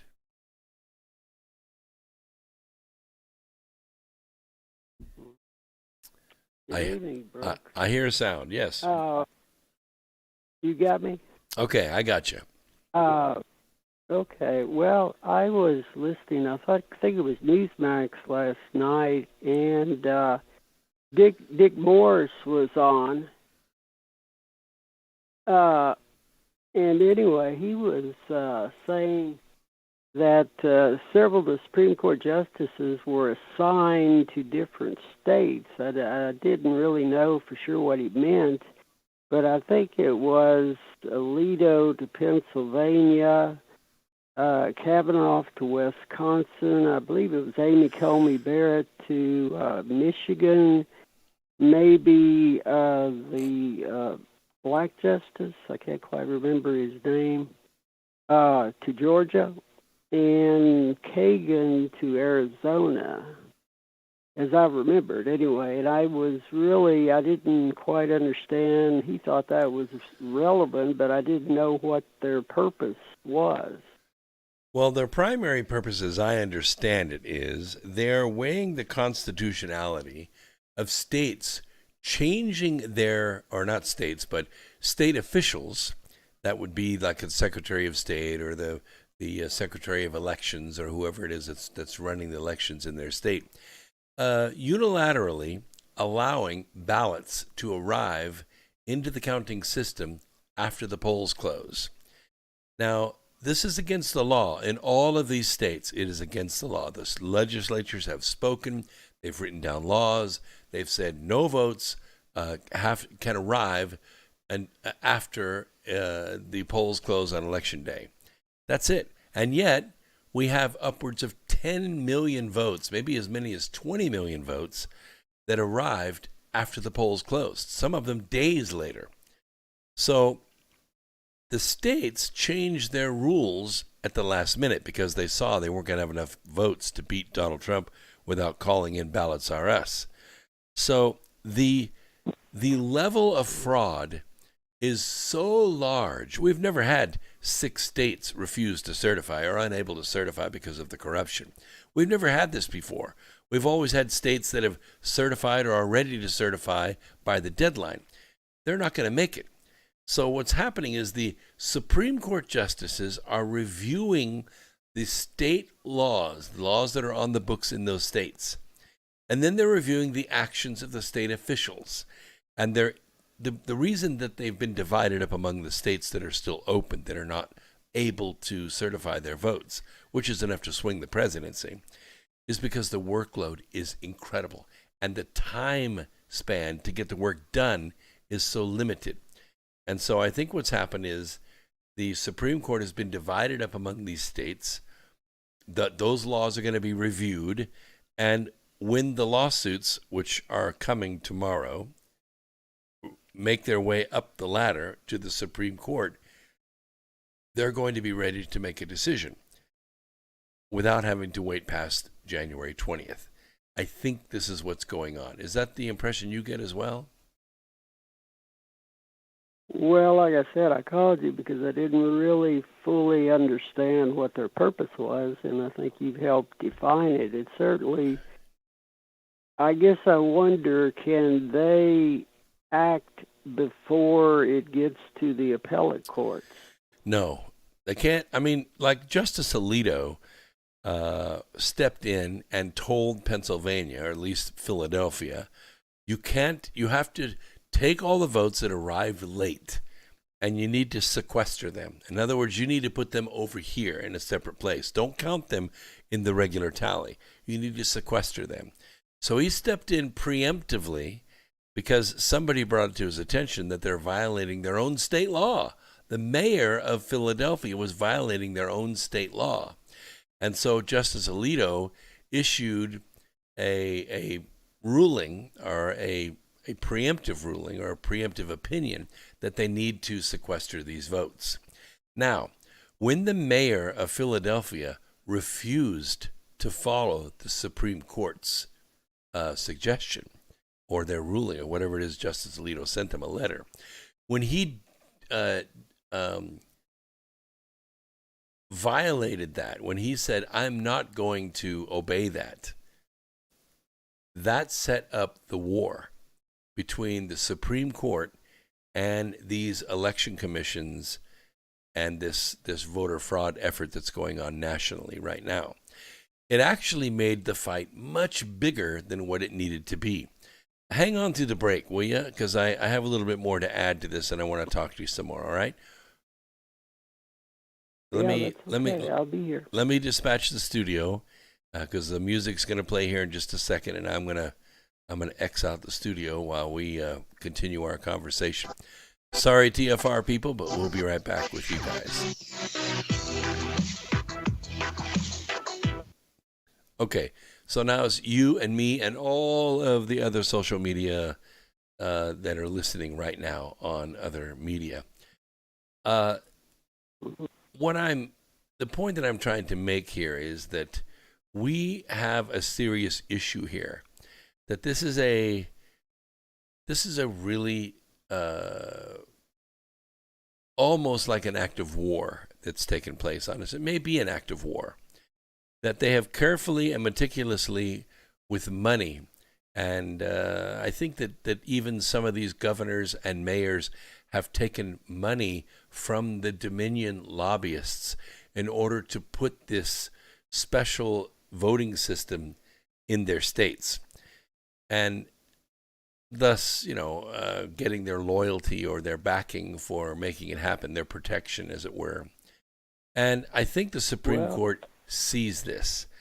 And certainly Sidney Powell and Giuliani and Kash Patel, and now we have a new Secretary of Defense in place.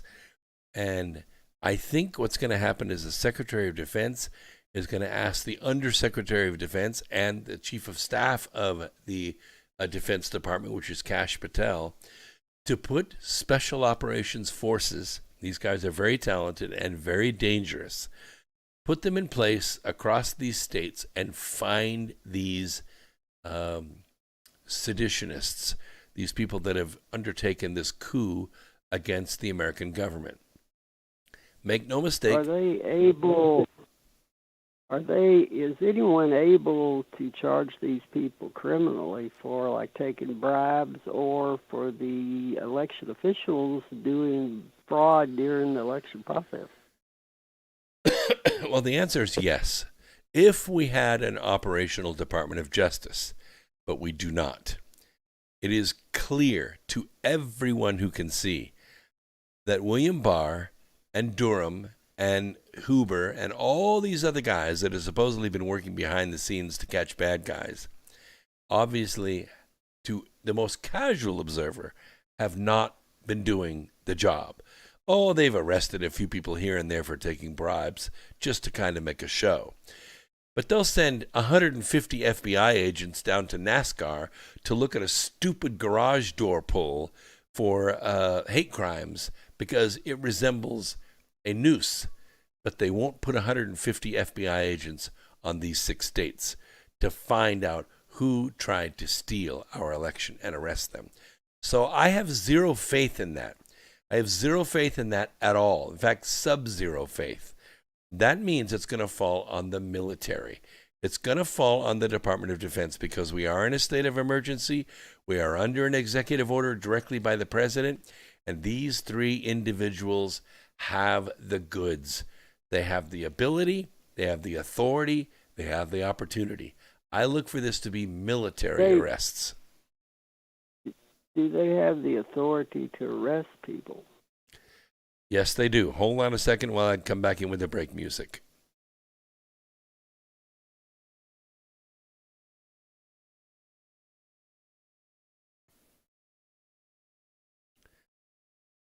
Okay, we're now back with the Truth Frequency Radio Network and all of the listeners that are there listening by audio.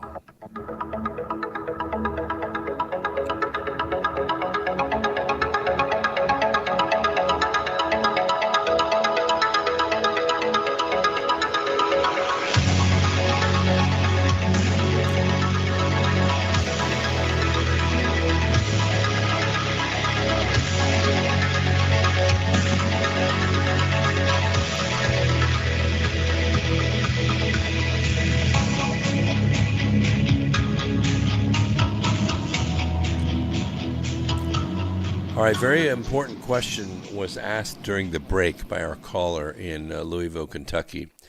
And the question was, does the U.S. military, I'm talking about not National Guard, actual federal troops, do they have the ability to make arrests in this election attack on our infrastructure? And the answer is yes. And here's why I say that. Now, you could say what you want. You could say posse comitatus and all that stuff. I don't care. I'm telling you, we are under a state of emergency. And under that state of emergency, it gives the president certain powers to be able to call up the military to perform special acts of defense in defending against hurricanes, earthquakes, fires, a weapons attack. This is just like a weapons attack. This is just like a weapons attack, except this was done with bribery. It was done with espionage. It was done by importing foreign countries into our country, just like spies, just like soldiers. Dominion systems were put into our country, operated out of Germany and Barcelona, Spain, and Canada and Venezuela. This equipment was operated inside our country to attack the infrastructure of our election process. Make no mistake about it. I'm saying it tonight right here, and you will hear it tomorrow. I promise you. I promise you. At 6 a.m. when Breitbart Radio wakes up, you're going to hear these words. This was an act of war. It was an act of war. And guess how we're going to know who was involved in this war?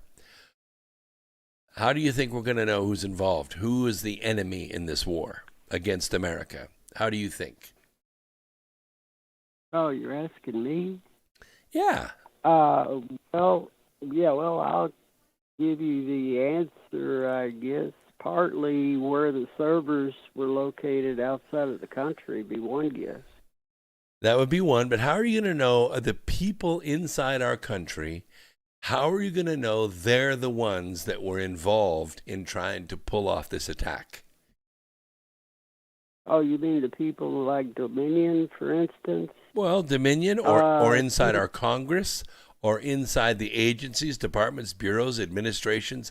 How are we going to know who's who when this accusation is made tomorrow morning? I'm making it tonight, but this is where the news week starts. Sort of the NSA releasing what they know. I'm not sure. I could tell you right now, you're going to know who they are by the squealing, by the yelling, by the, oh my God, another conspiracy theory. That's how you're going to know who the soldiers are. That's how you're going to know who got the money and who was involved in this coup, by the squealing, by the yelling. And that's why the U.S. military has to be used, because they're not going to listen to that. They're going to say, this is the person, you are ID'd, here's the evidence, you're now under arrest, and you're going to be tried under a military tribunal for an act of war against the sovereignty of the United States of America. I think that would be epic and certainly historic, and certainly like this election as a whole, this is something that has never ever happened in this country before. And it will never happen again. And I can ask you this question. Do you think 80 million Americans will support that action? Well, yes, I think they will. The question is, how many Americans will not support this action? The ones wearing black uniforms in the streets, because they're being paid by these foreign forces to burn things, break things, bust people's heads open. And I can tell you right now that President Trump, once he invokes the Insurrection Act, will make short work of those individuals. They'll be serving 5 years in prison so fast it will make their heads spin. Within minutes. The forces are already trained. They're already deputized. The buses are already fueled up. They will be mopped up off the streets so fast you will hear a cheer from coast to coast in this country, because we will finally be free again. Is it possible to deputize federally any of the state or local police forces? Well, you threw a lot in there. I was going to say yes. It is possible to deputize National Guard. You can deputize them as federal marshals. You can also deputize people that have concealed carry permits because they've already gone through the background checks. They've already gone through the training. So people that are known by the sheriff's department, some of them have had these licenses for years. They've never committed crimes, maybe a traffic violation or two, but they're not prone to domestic violence. They don't get DUIs. They don't have firearms infractions. They can be very quickly deputized by the sheriff's departments to meet the force in the streets and protect society. So yes, in fact, it can be done. It has been done in the past. Well, I think you've answered just about everything I can think of right now, so I'll let you go, Brooke. All right. I love your phone calls. Please, you can call every time if you want to. You bring up the best stuff. Well, I appreciate it. Talk to you later. All Bye-bye. right. Thank you so much for the call. All right. Let me check the chat room really quick because I just laid out some heavy stuff right there. Let's see here.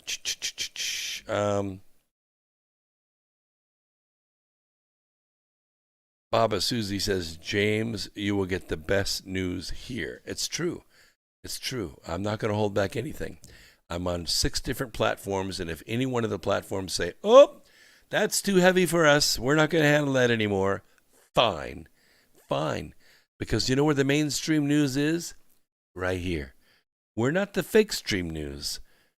We are where the mainstream is. I have 80 million Americans that should be listening to this program every Wednesday and every Sunday night. Do they? No. But what I say here is listened to by someone.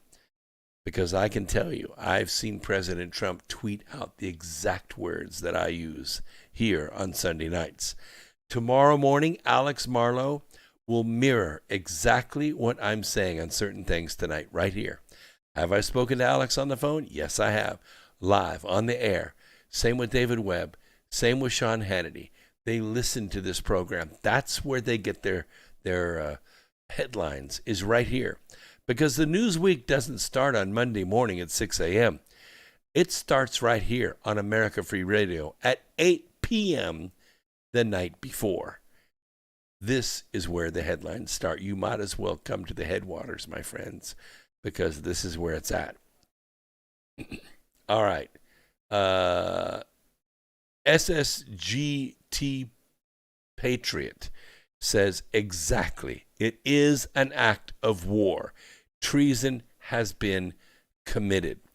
If they are American citizens and they are aiding and abetting a foreign force to attack our election infrastructure, which the Homeland Security Department has been tasked to protect, I would say yes, that's true. If they are a soldier and they are following orders, they've been paid, like Governor Kemp in Georgia was paid money by Dominion to put the Dominion system in place. But do you know when he actually committed his crime? He actually committed his crime when he moved to certify the Georgia vote. That's what solidified his crime. That's why Kemp is guilty of treason, because he attacked the election infrastructure of the United States of America, and he accepted money to do it, and then he followed through. He could have said, no, you know what? America Free Radio has already exposed me. I cannot certify this. Here's your money back.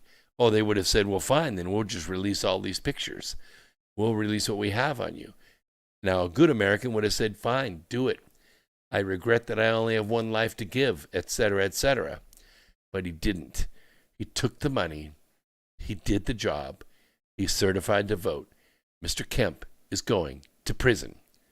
Okay? And there are others in that state that will as well. You're right. You are exactly right. It is treason. He also says, and then tried by the military in tribunals. The Kavanaugh hearing with Graham. It's Kavanaugh. Yes, that's exactly right.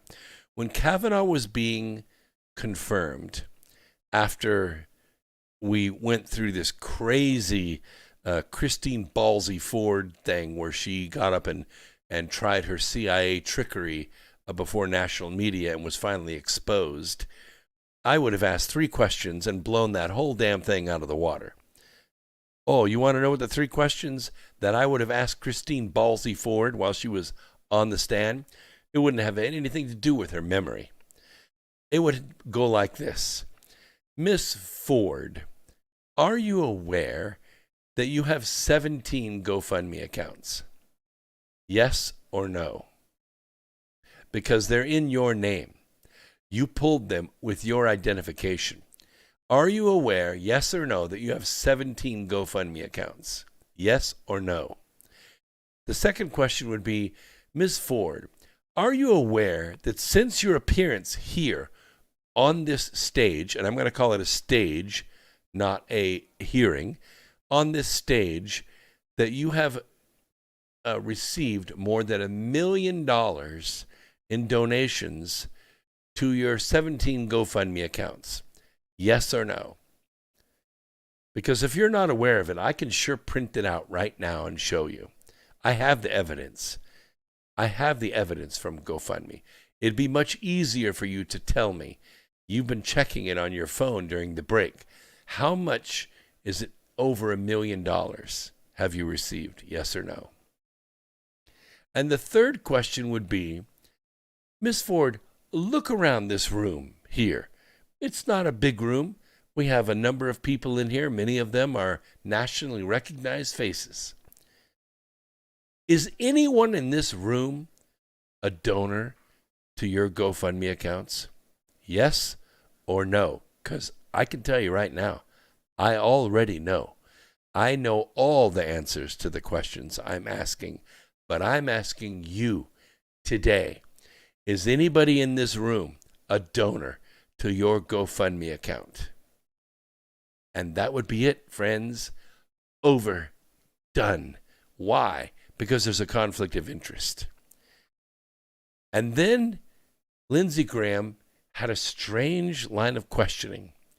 It became his turn. It came around to him, and he said, Judge Kavanaugh, are you aware of the ruling on military tribunals?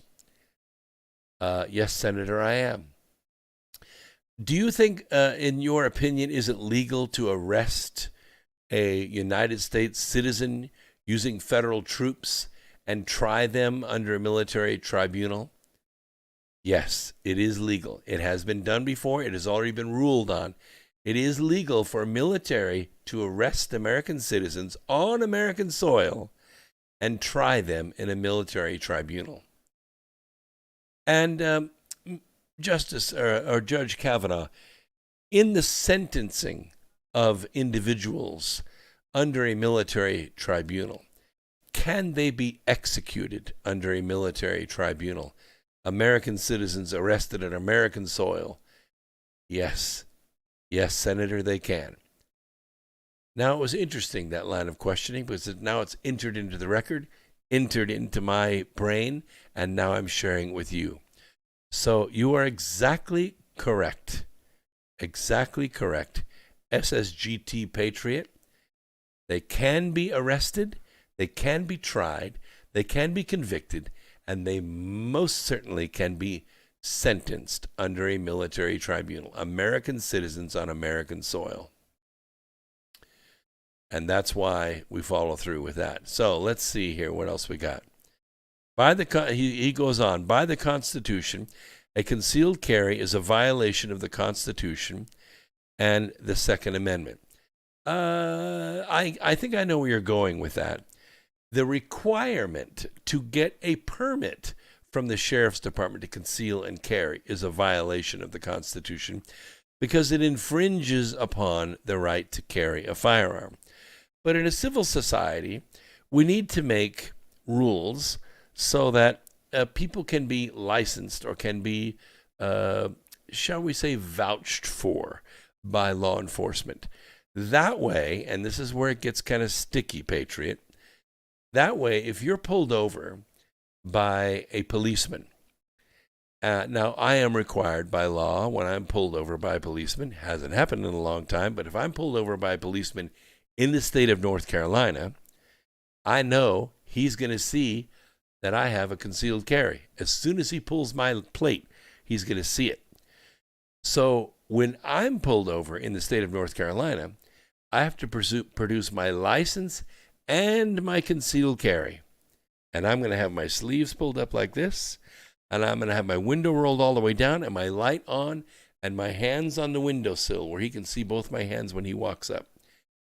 I'm going to hand him my license and my concealed carry. And then he's going to say, "Are you armed, Mr. Agnew?" And I will say, "I am not personally armed, but there is a loaded firearm in the vehicle in my center console. Okay, I promise you I will not move for it. You obviously know I'm a concealed carry holder. I'm informing you that I have a loaded firearm in the vehicle." And they'll say, "Fine, let me see your registration and your insurance, please."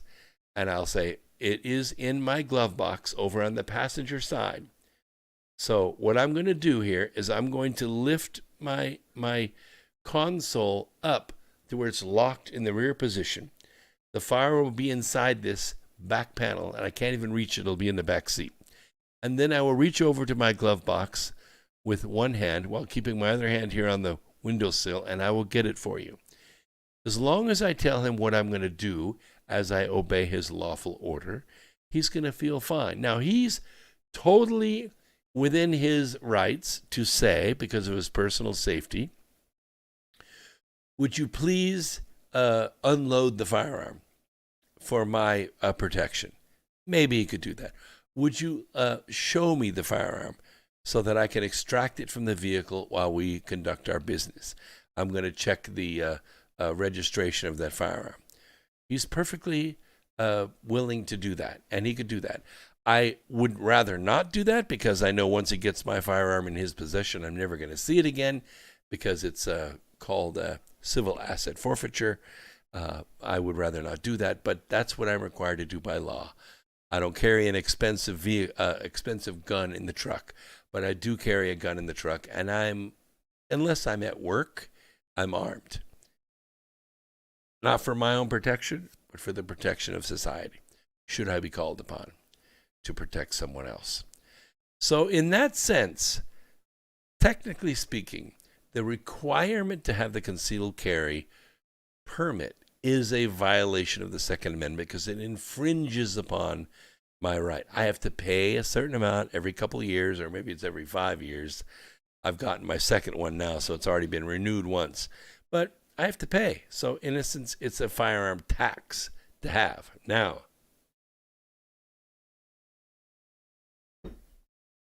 if you elect, or this election goes through for Joe Biden, you better be ready for your firearm ownership tax and your ammunition tax. Oh yeah, you're going to be taxed for owning the firearm. Now that is an infringement. And I think that will be fought in a court of law and they will lose. But the other 7Ps brings up a good point. Isn't that dealing with open carry? Open carry is a little different thing. Open carry, you must carry the weapon on the outside of your clothes where people can see it. Now, it's a little bit of an issue if you go into the grocery store, open carry. The owner of the store, a private company, can say, "You can't bring your firearm in here." The mall could have a sign on their door, "No firearms inside the building." Would it work? For open carry, it would, because the security there would probably escort you out of the building. But for concealed carry, no freaking way. No freaking way. Unless you went in through metal detectors, there's no way they could prevent you from wearing. I wear mine when I go to the movies. Ever since that deal in Aurora, Colorado, I wear my gun when I go to the movies. Does anyone know? Nope. It's just there. It's just sitting there. It's the equalizer. He says, right to bear arms. They carried concealed before laws were passed, a way to suppress the right to carry a pistol. It's true, but a lot of bad guys conceal weapons too. And, of course, you know when the laws are passed, the bad guys don't obey. So it's best to obey. And in a civil society, you want to keep things civil. Stoker, good to see you out there. He says, hence the folly of U.S. elected officials holding a dual citizenship. Treason proof. Yes, Stoker, I totally agree. And if I was president, my first act as president would be to eliminate all dual citizenships. You will be a citizen of this country and no other. If you want to be a citizen of Italy or Venezuela or Paraguay or Cuba or Panama, you can, no problem. But you will turn in your U.S. passport. I would guard U.S. passports much more carefully than they're being guarded now. What, Leslie? You're making my stomach do flip-flops. I want it to happen so bad. You and 80 million other Americans. And by the way, I would say there's probably 100 million people outside this country, bringing it to almost 200 million people that are with you. We're with you, Leslie.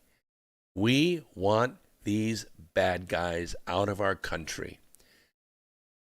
The facilities have been increased at Gitmo, and we have other facilities you don't even know about. Military tribunal, we know who these people are. We know where they live. We know where they sleep. We know where they bank. And they could be picked up in the next 30 minutes. You think we can distribute a vaccine quickly? Watch how fast we can arrest these people. Right now, Donald Trump has nothing to lose.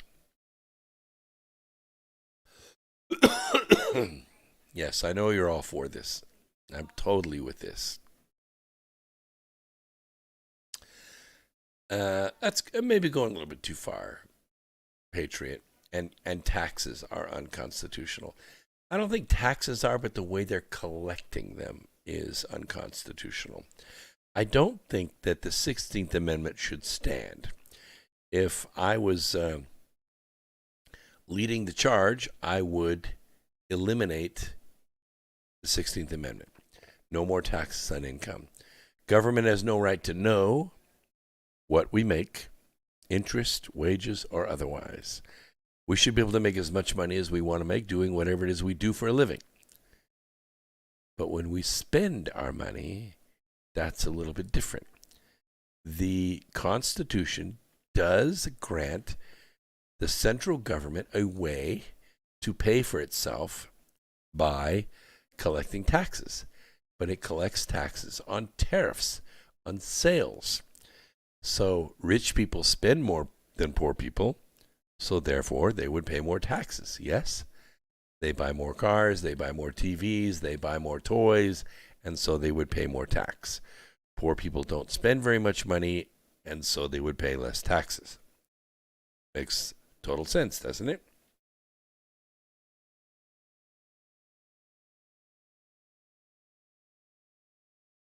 So I'd go to a national sales tax. Let's see. I have a caller on the line. May have to hold him through the break, but let's bring on New York. Welcome to the program. What's on your mind? Hello, you're talking to me? Yes, I'm talking to you. Hi, is this with Zachary Hubbard, the Gematria Facts News? No, we're on X Squared Radio, which is known as America Free Radio, and I'm the host, Brooks Agnew. Okay.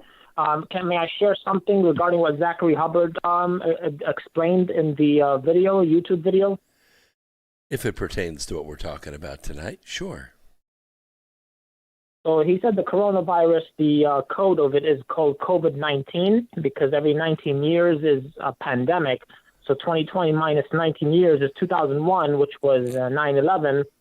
And I find it interesting that if you subtract 2001 minus another 19 years is 1982. it's crazy of a coincidence that in 1982, on September 11, 1982, 46 people passed away during an air show disaster in Mannheim, Germany. And Mannheim, Mannheim, sounds and looks alike like Manhattan. And the helicopter's model number is CH-47. There is no gematria effect matching here, but the fact that the model number is 47 and 46 people and minus 19 years, subtracting 2001, and the way that Mannheim looks similar to Manhattan is a little too good of a coincidence. Well, I'm not into numerology or any things that any of these theories, because they're all hindsight. I would say every 19 years, or every 20 years, every 17 years, maybe every 10 years, you could probably look for national disasters or big disasters, and you could find them. So I don't really put a lot of stock in gematria. That's just my thought. So I appreciate the call, but we deal with facts, and I just think that it stretches the logic of coincidence a little bit too far for me. Okay. Do we have time for one more? I do. Sure. Bring it up. All right. They're utilizing Saturn's energy to create a virtual false world. When people adjust to it, they lose touch from reality. Promoting technology is a problem in this age of COVID-19, and when people work with computers, they kind of like they lose touch of reality, and they kind of like teleport into a virtual fake world. Computers also cause a sense of as silly as this sounds, as a time travel in different dimensions, especially when young people, they play games. They go into like a virtual world that is sure, in a different dimension and a different time travel outside of this reality. Young people don't know how to talk or interact face to face. They know how to text message. They know how to say you instead of you. And young people don't know how to write letters, things like that. So they're becoming less and less in touch with reality. So they're more into virtual fake world. When more and more technology in 2020 is less reality, as we said, and more of a false virtual world. More technology also concludes in more depression. When people get depressed, they are told to take government prescribed medications approved by the government, which does even more harm. The computer virtually generated false images and voices from, let's say if they look at 9/11 victims, is an example of a false virtual world, because you could go on a computer these days and you could generate false images of people, fake people that did not exist. You could also generate voices as well. So people believe that, and they believe a virtual world because they're believing something that's fake. The people are fake, the voices are fake, they're computer generated. Yeah. So people buy into it and they believe it. And when they believe it, they become, they accept a virtual fakeness. So then they lose touch with reality even further. Okay, and hold on. I got to bring the studio back in, so hold on a second. There'll be a little bit of music, and then we can continue our conversation. Okay.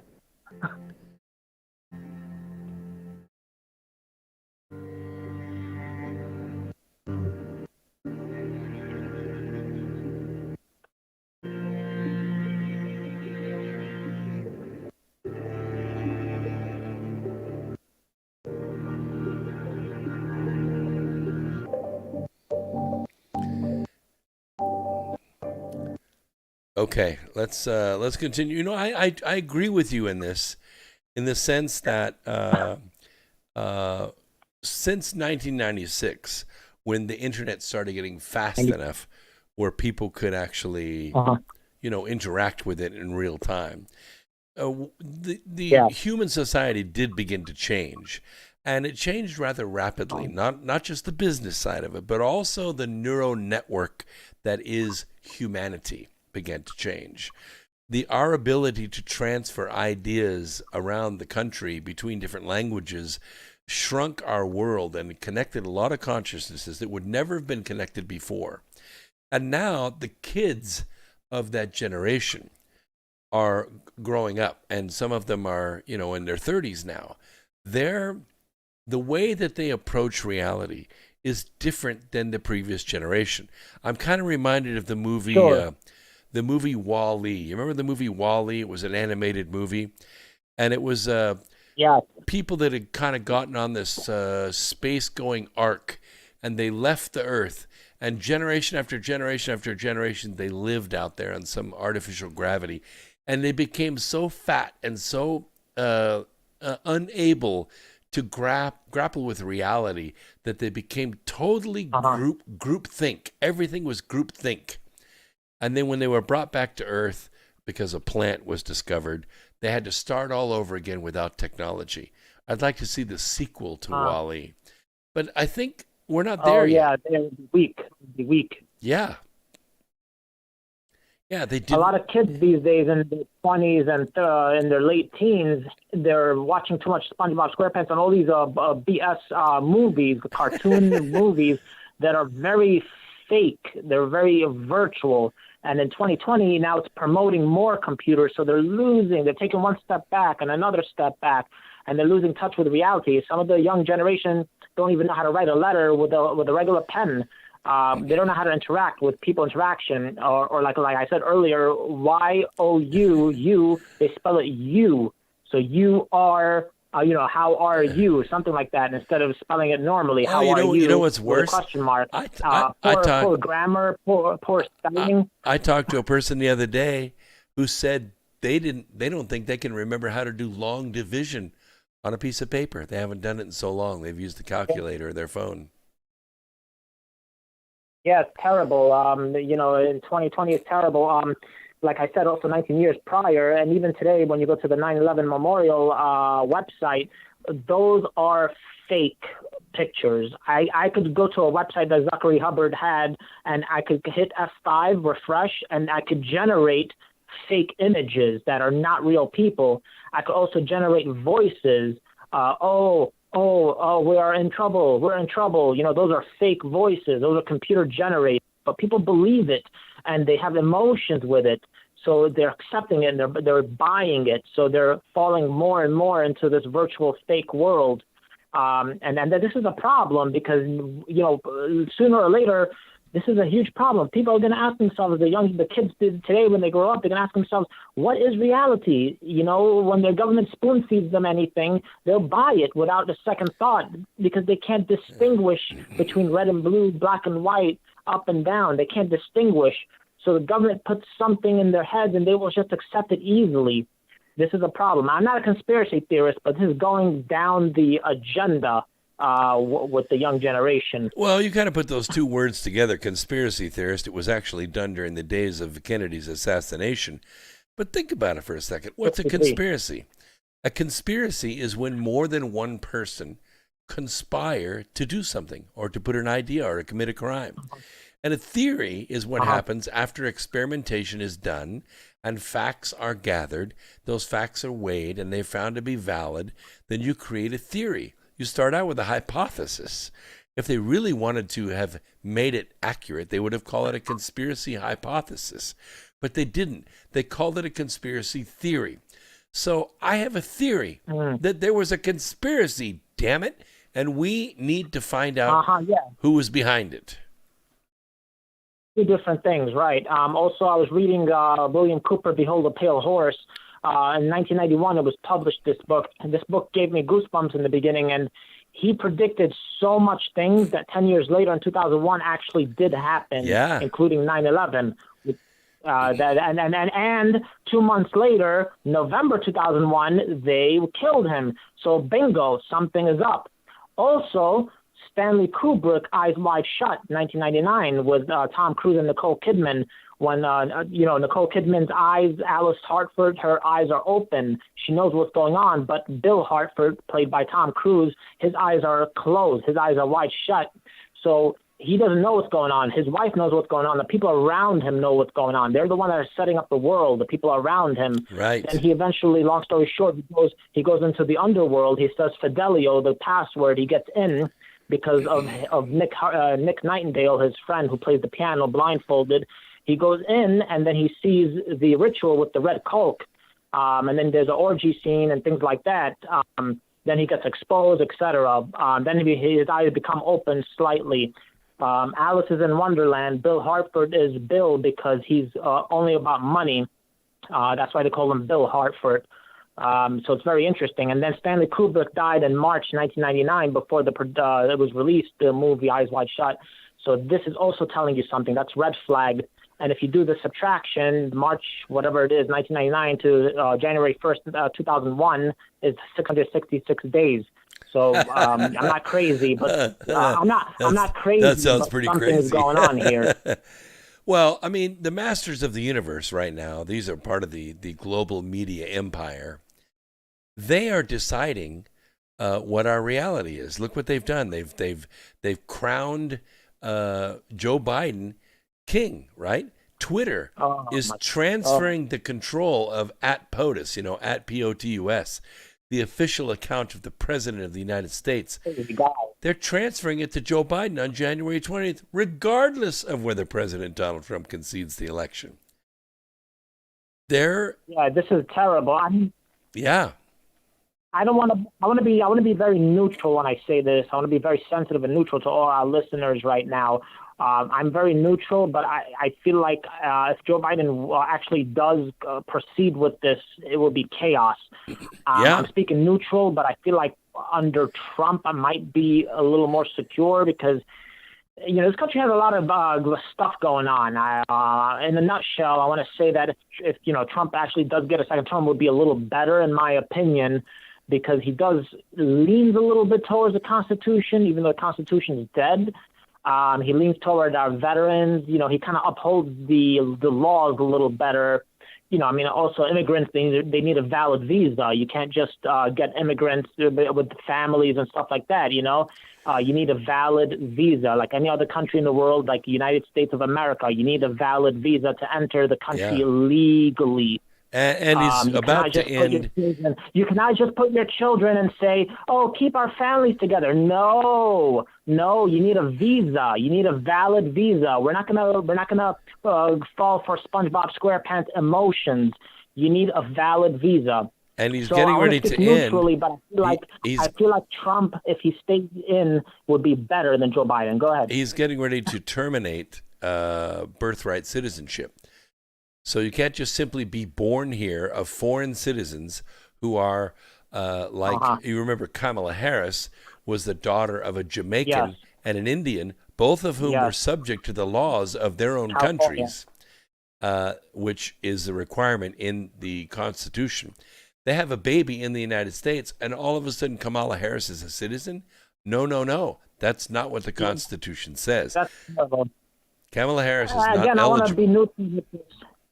I want to be neutral with this, but I kind of support that wall because, it's like the illegals are very desperate. They're hungry. I understand they have problems in their country, but we are not responsible for them. We have Vietnam veterans in the 1960s that fought in this country, and they're still struggling from the 1970s all the way to 2020. So we have to take care of our veterans, the Iraqi veterans, the Afghanistan veterans, Vietnam veterans, all our branches of military here at home. We have to take care of our own citizens here at home. Yeah, and I'll be neutral too when I say. You cannot cheat your way.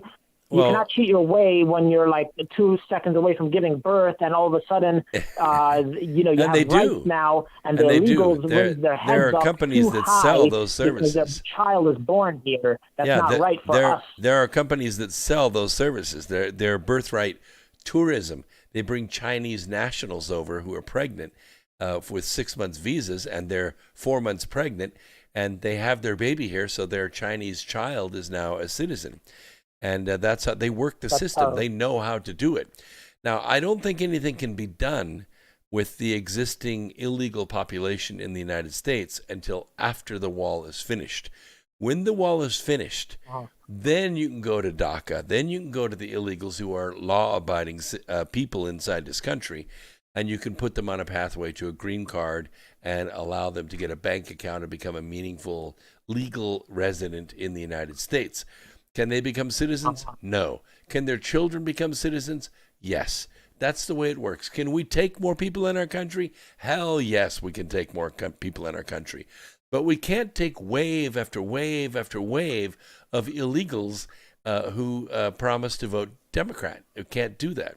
By the way, I wanted to bring this in, that Dominion, which is this weapon of war that was used by these treasonists, they're actually deserting the Democrats right now. They backed out of their hearing. They're closing their offices. They're retreating back to Canada. They're leaving the Democrats high and dry. They have committed treason against the sovereignty of the United States of America, and they're going to stand trial in a military tribunal on their own, and Dominion is hanging them out to dry. Yeah, like I said before earlier, I'm neutral when I say I support. I guess it's starting to sound a little bit on the red side, but I want to say I'm neutral, But I mean, Trump upholds it a little better. Biden is loose in the head. He is sick. He did sick things in 2015 with Beau Biden, his son, his ex-wife, and I think his daughter.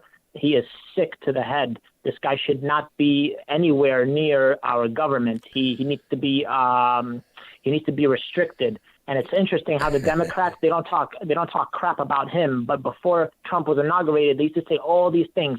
But wait a minute, all the things that Trump did to women. You think the Democrats are squeaky clean? You think Obama's clean? You think Joe Biden is clean? You think Bill Clinton is clean? You think Hillary Clinton is clean? Are you kidding me? They're dirty, filthy Democrats.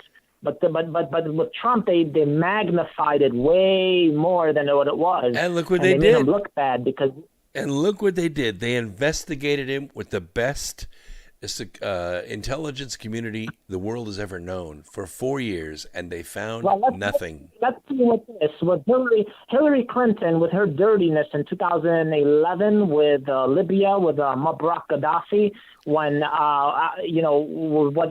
she did with the our diplomats that were working near and the how U.S. about embassy there. How about in 2012? They were calling out for help. In Libya, they were calling out for the U.S. Marines. Please get us out of Libya. Take us to the U.S. embassy and get us out of here. They are government officials.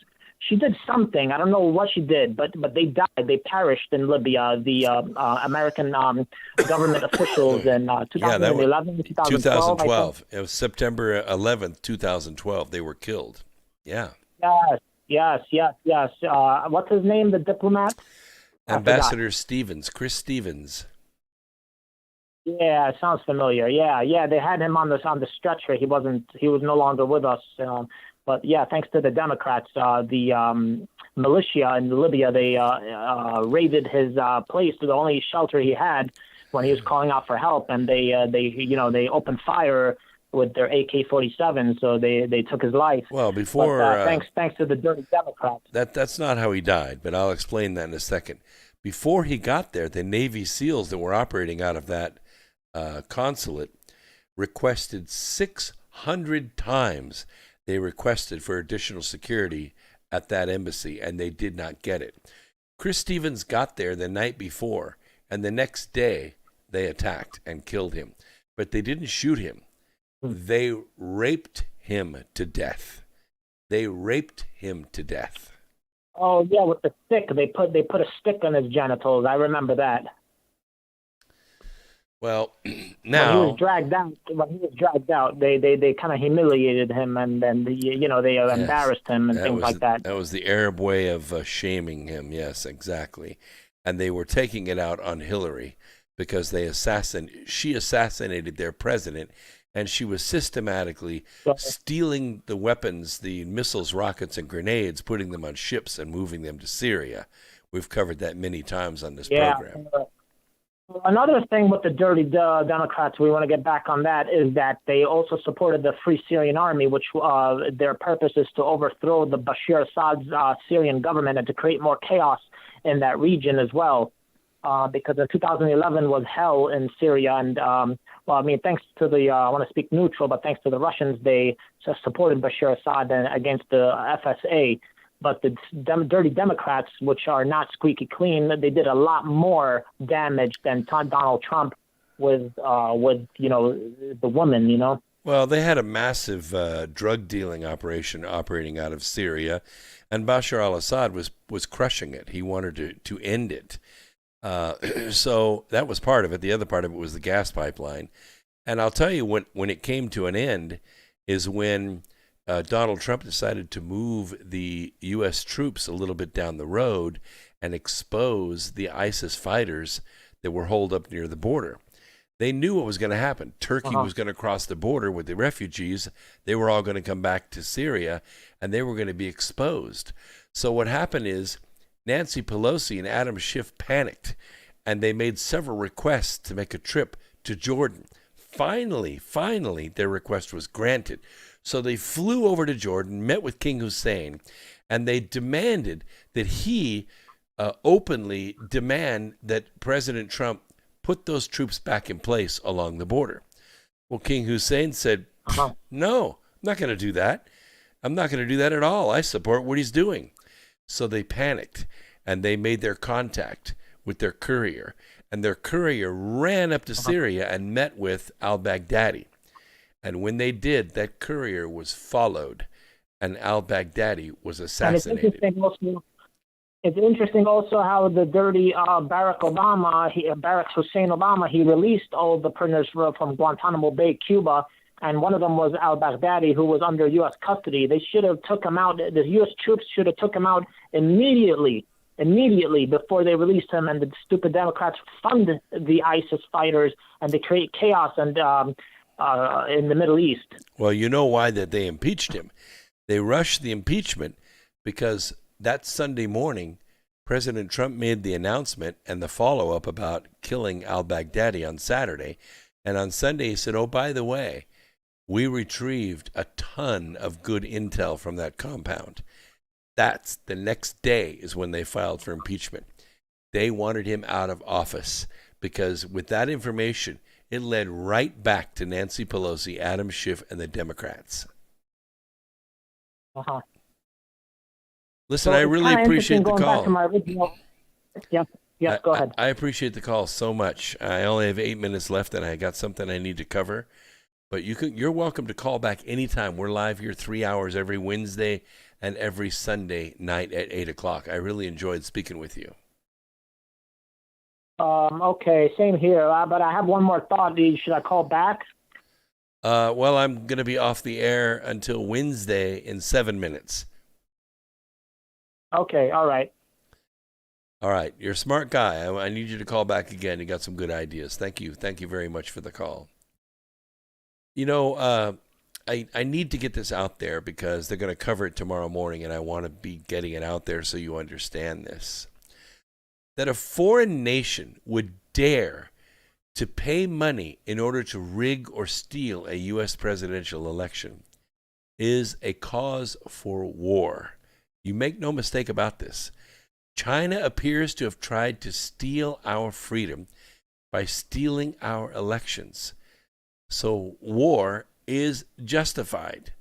The interlocking vendors, including members of Obama's Technology Council, members of the IBM Eclipse Foundation, that stole the invention of social networking from Columbus, Ohio-based Leader Technologies, including IBM, Dell, EMC, Hewlett-Packard, and NetApp. This is a massive act of war.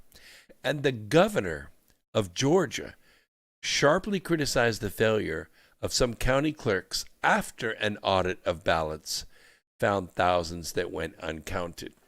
Well, this is a violation of federal law, 52 U.S. Code Section 20511. I want you to listen closely. This is how the military tribunal will begin. A person, including an election official, who in any election for federal office, number one, knowingly and willfully intimidates, threatens, or coerces, or attempts to intimidate, threaten, or coerce any person for A, registering to vote, voting, or attempting to register or vote. B, urging or aiding any person to register to vote, or to attempt to register to vote. Or C, exercising any right under this chapter.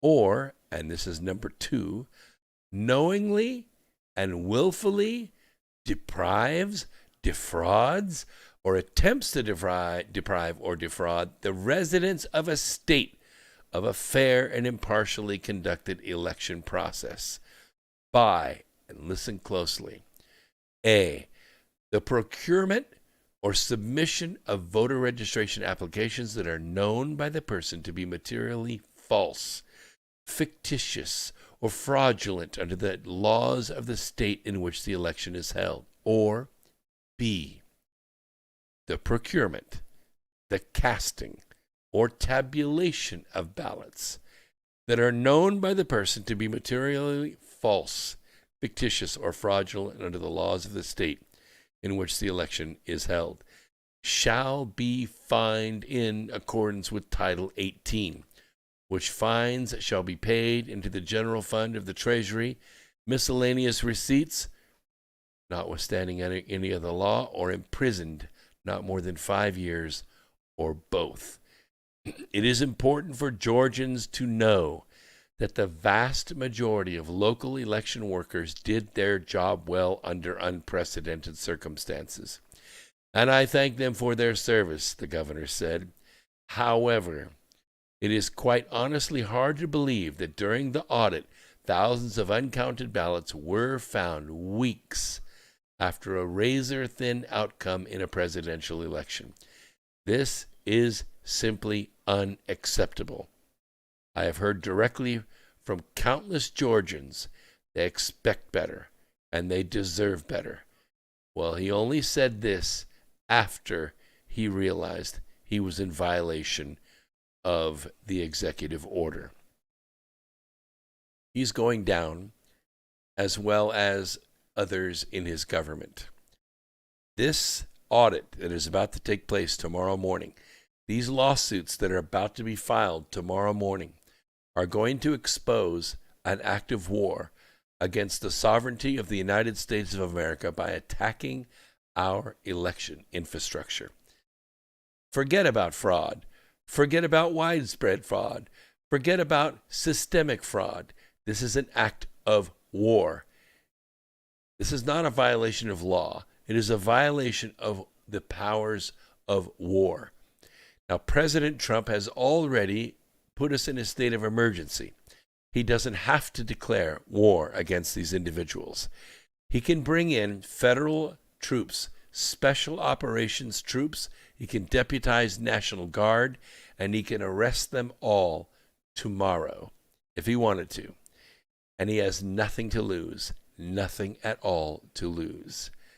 And I will guarantee you 80 million, maybe 100 million Americans will cheer him from coast to coast for 24 hours unceasingly, as will several foreign countries, if we take these people out and try them in a military tribunal. Anyway, I so appreciated you guys being part of the program tonight. Not that I'm ending right here, but I got 2 minutes left. Just want to check the chat room here. Lots of great things being said. I know I probably had the caller on too long, but he had a lot of great ideas.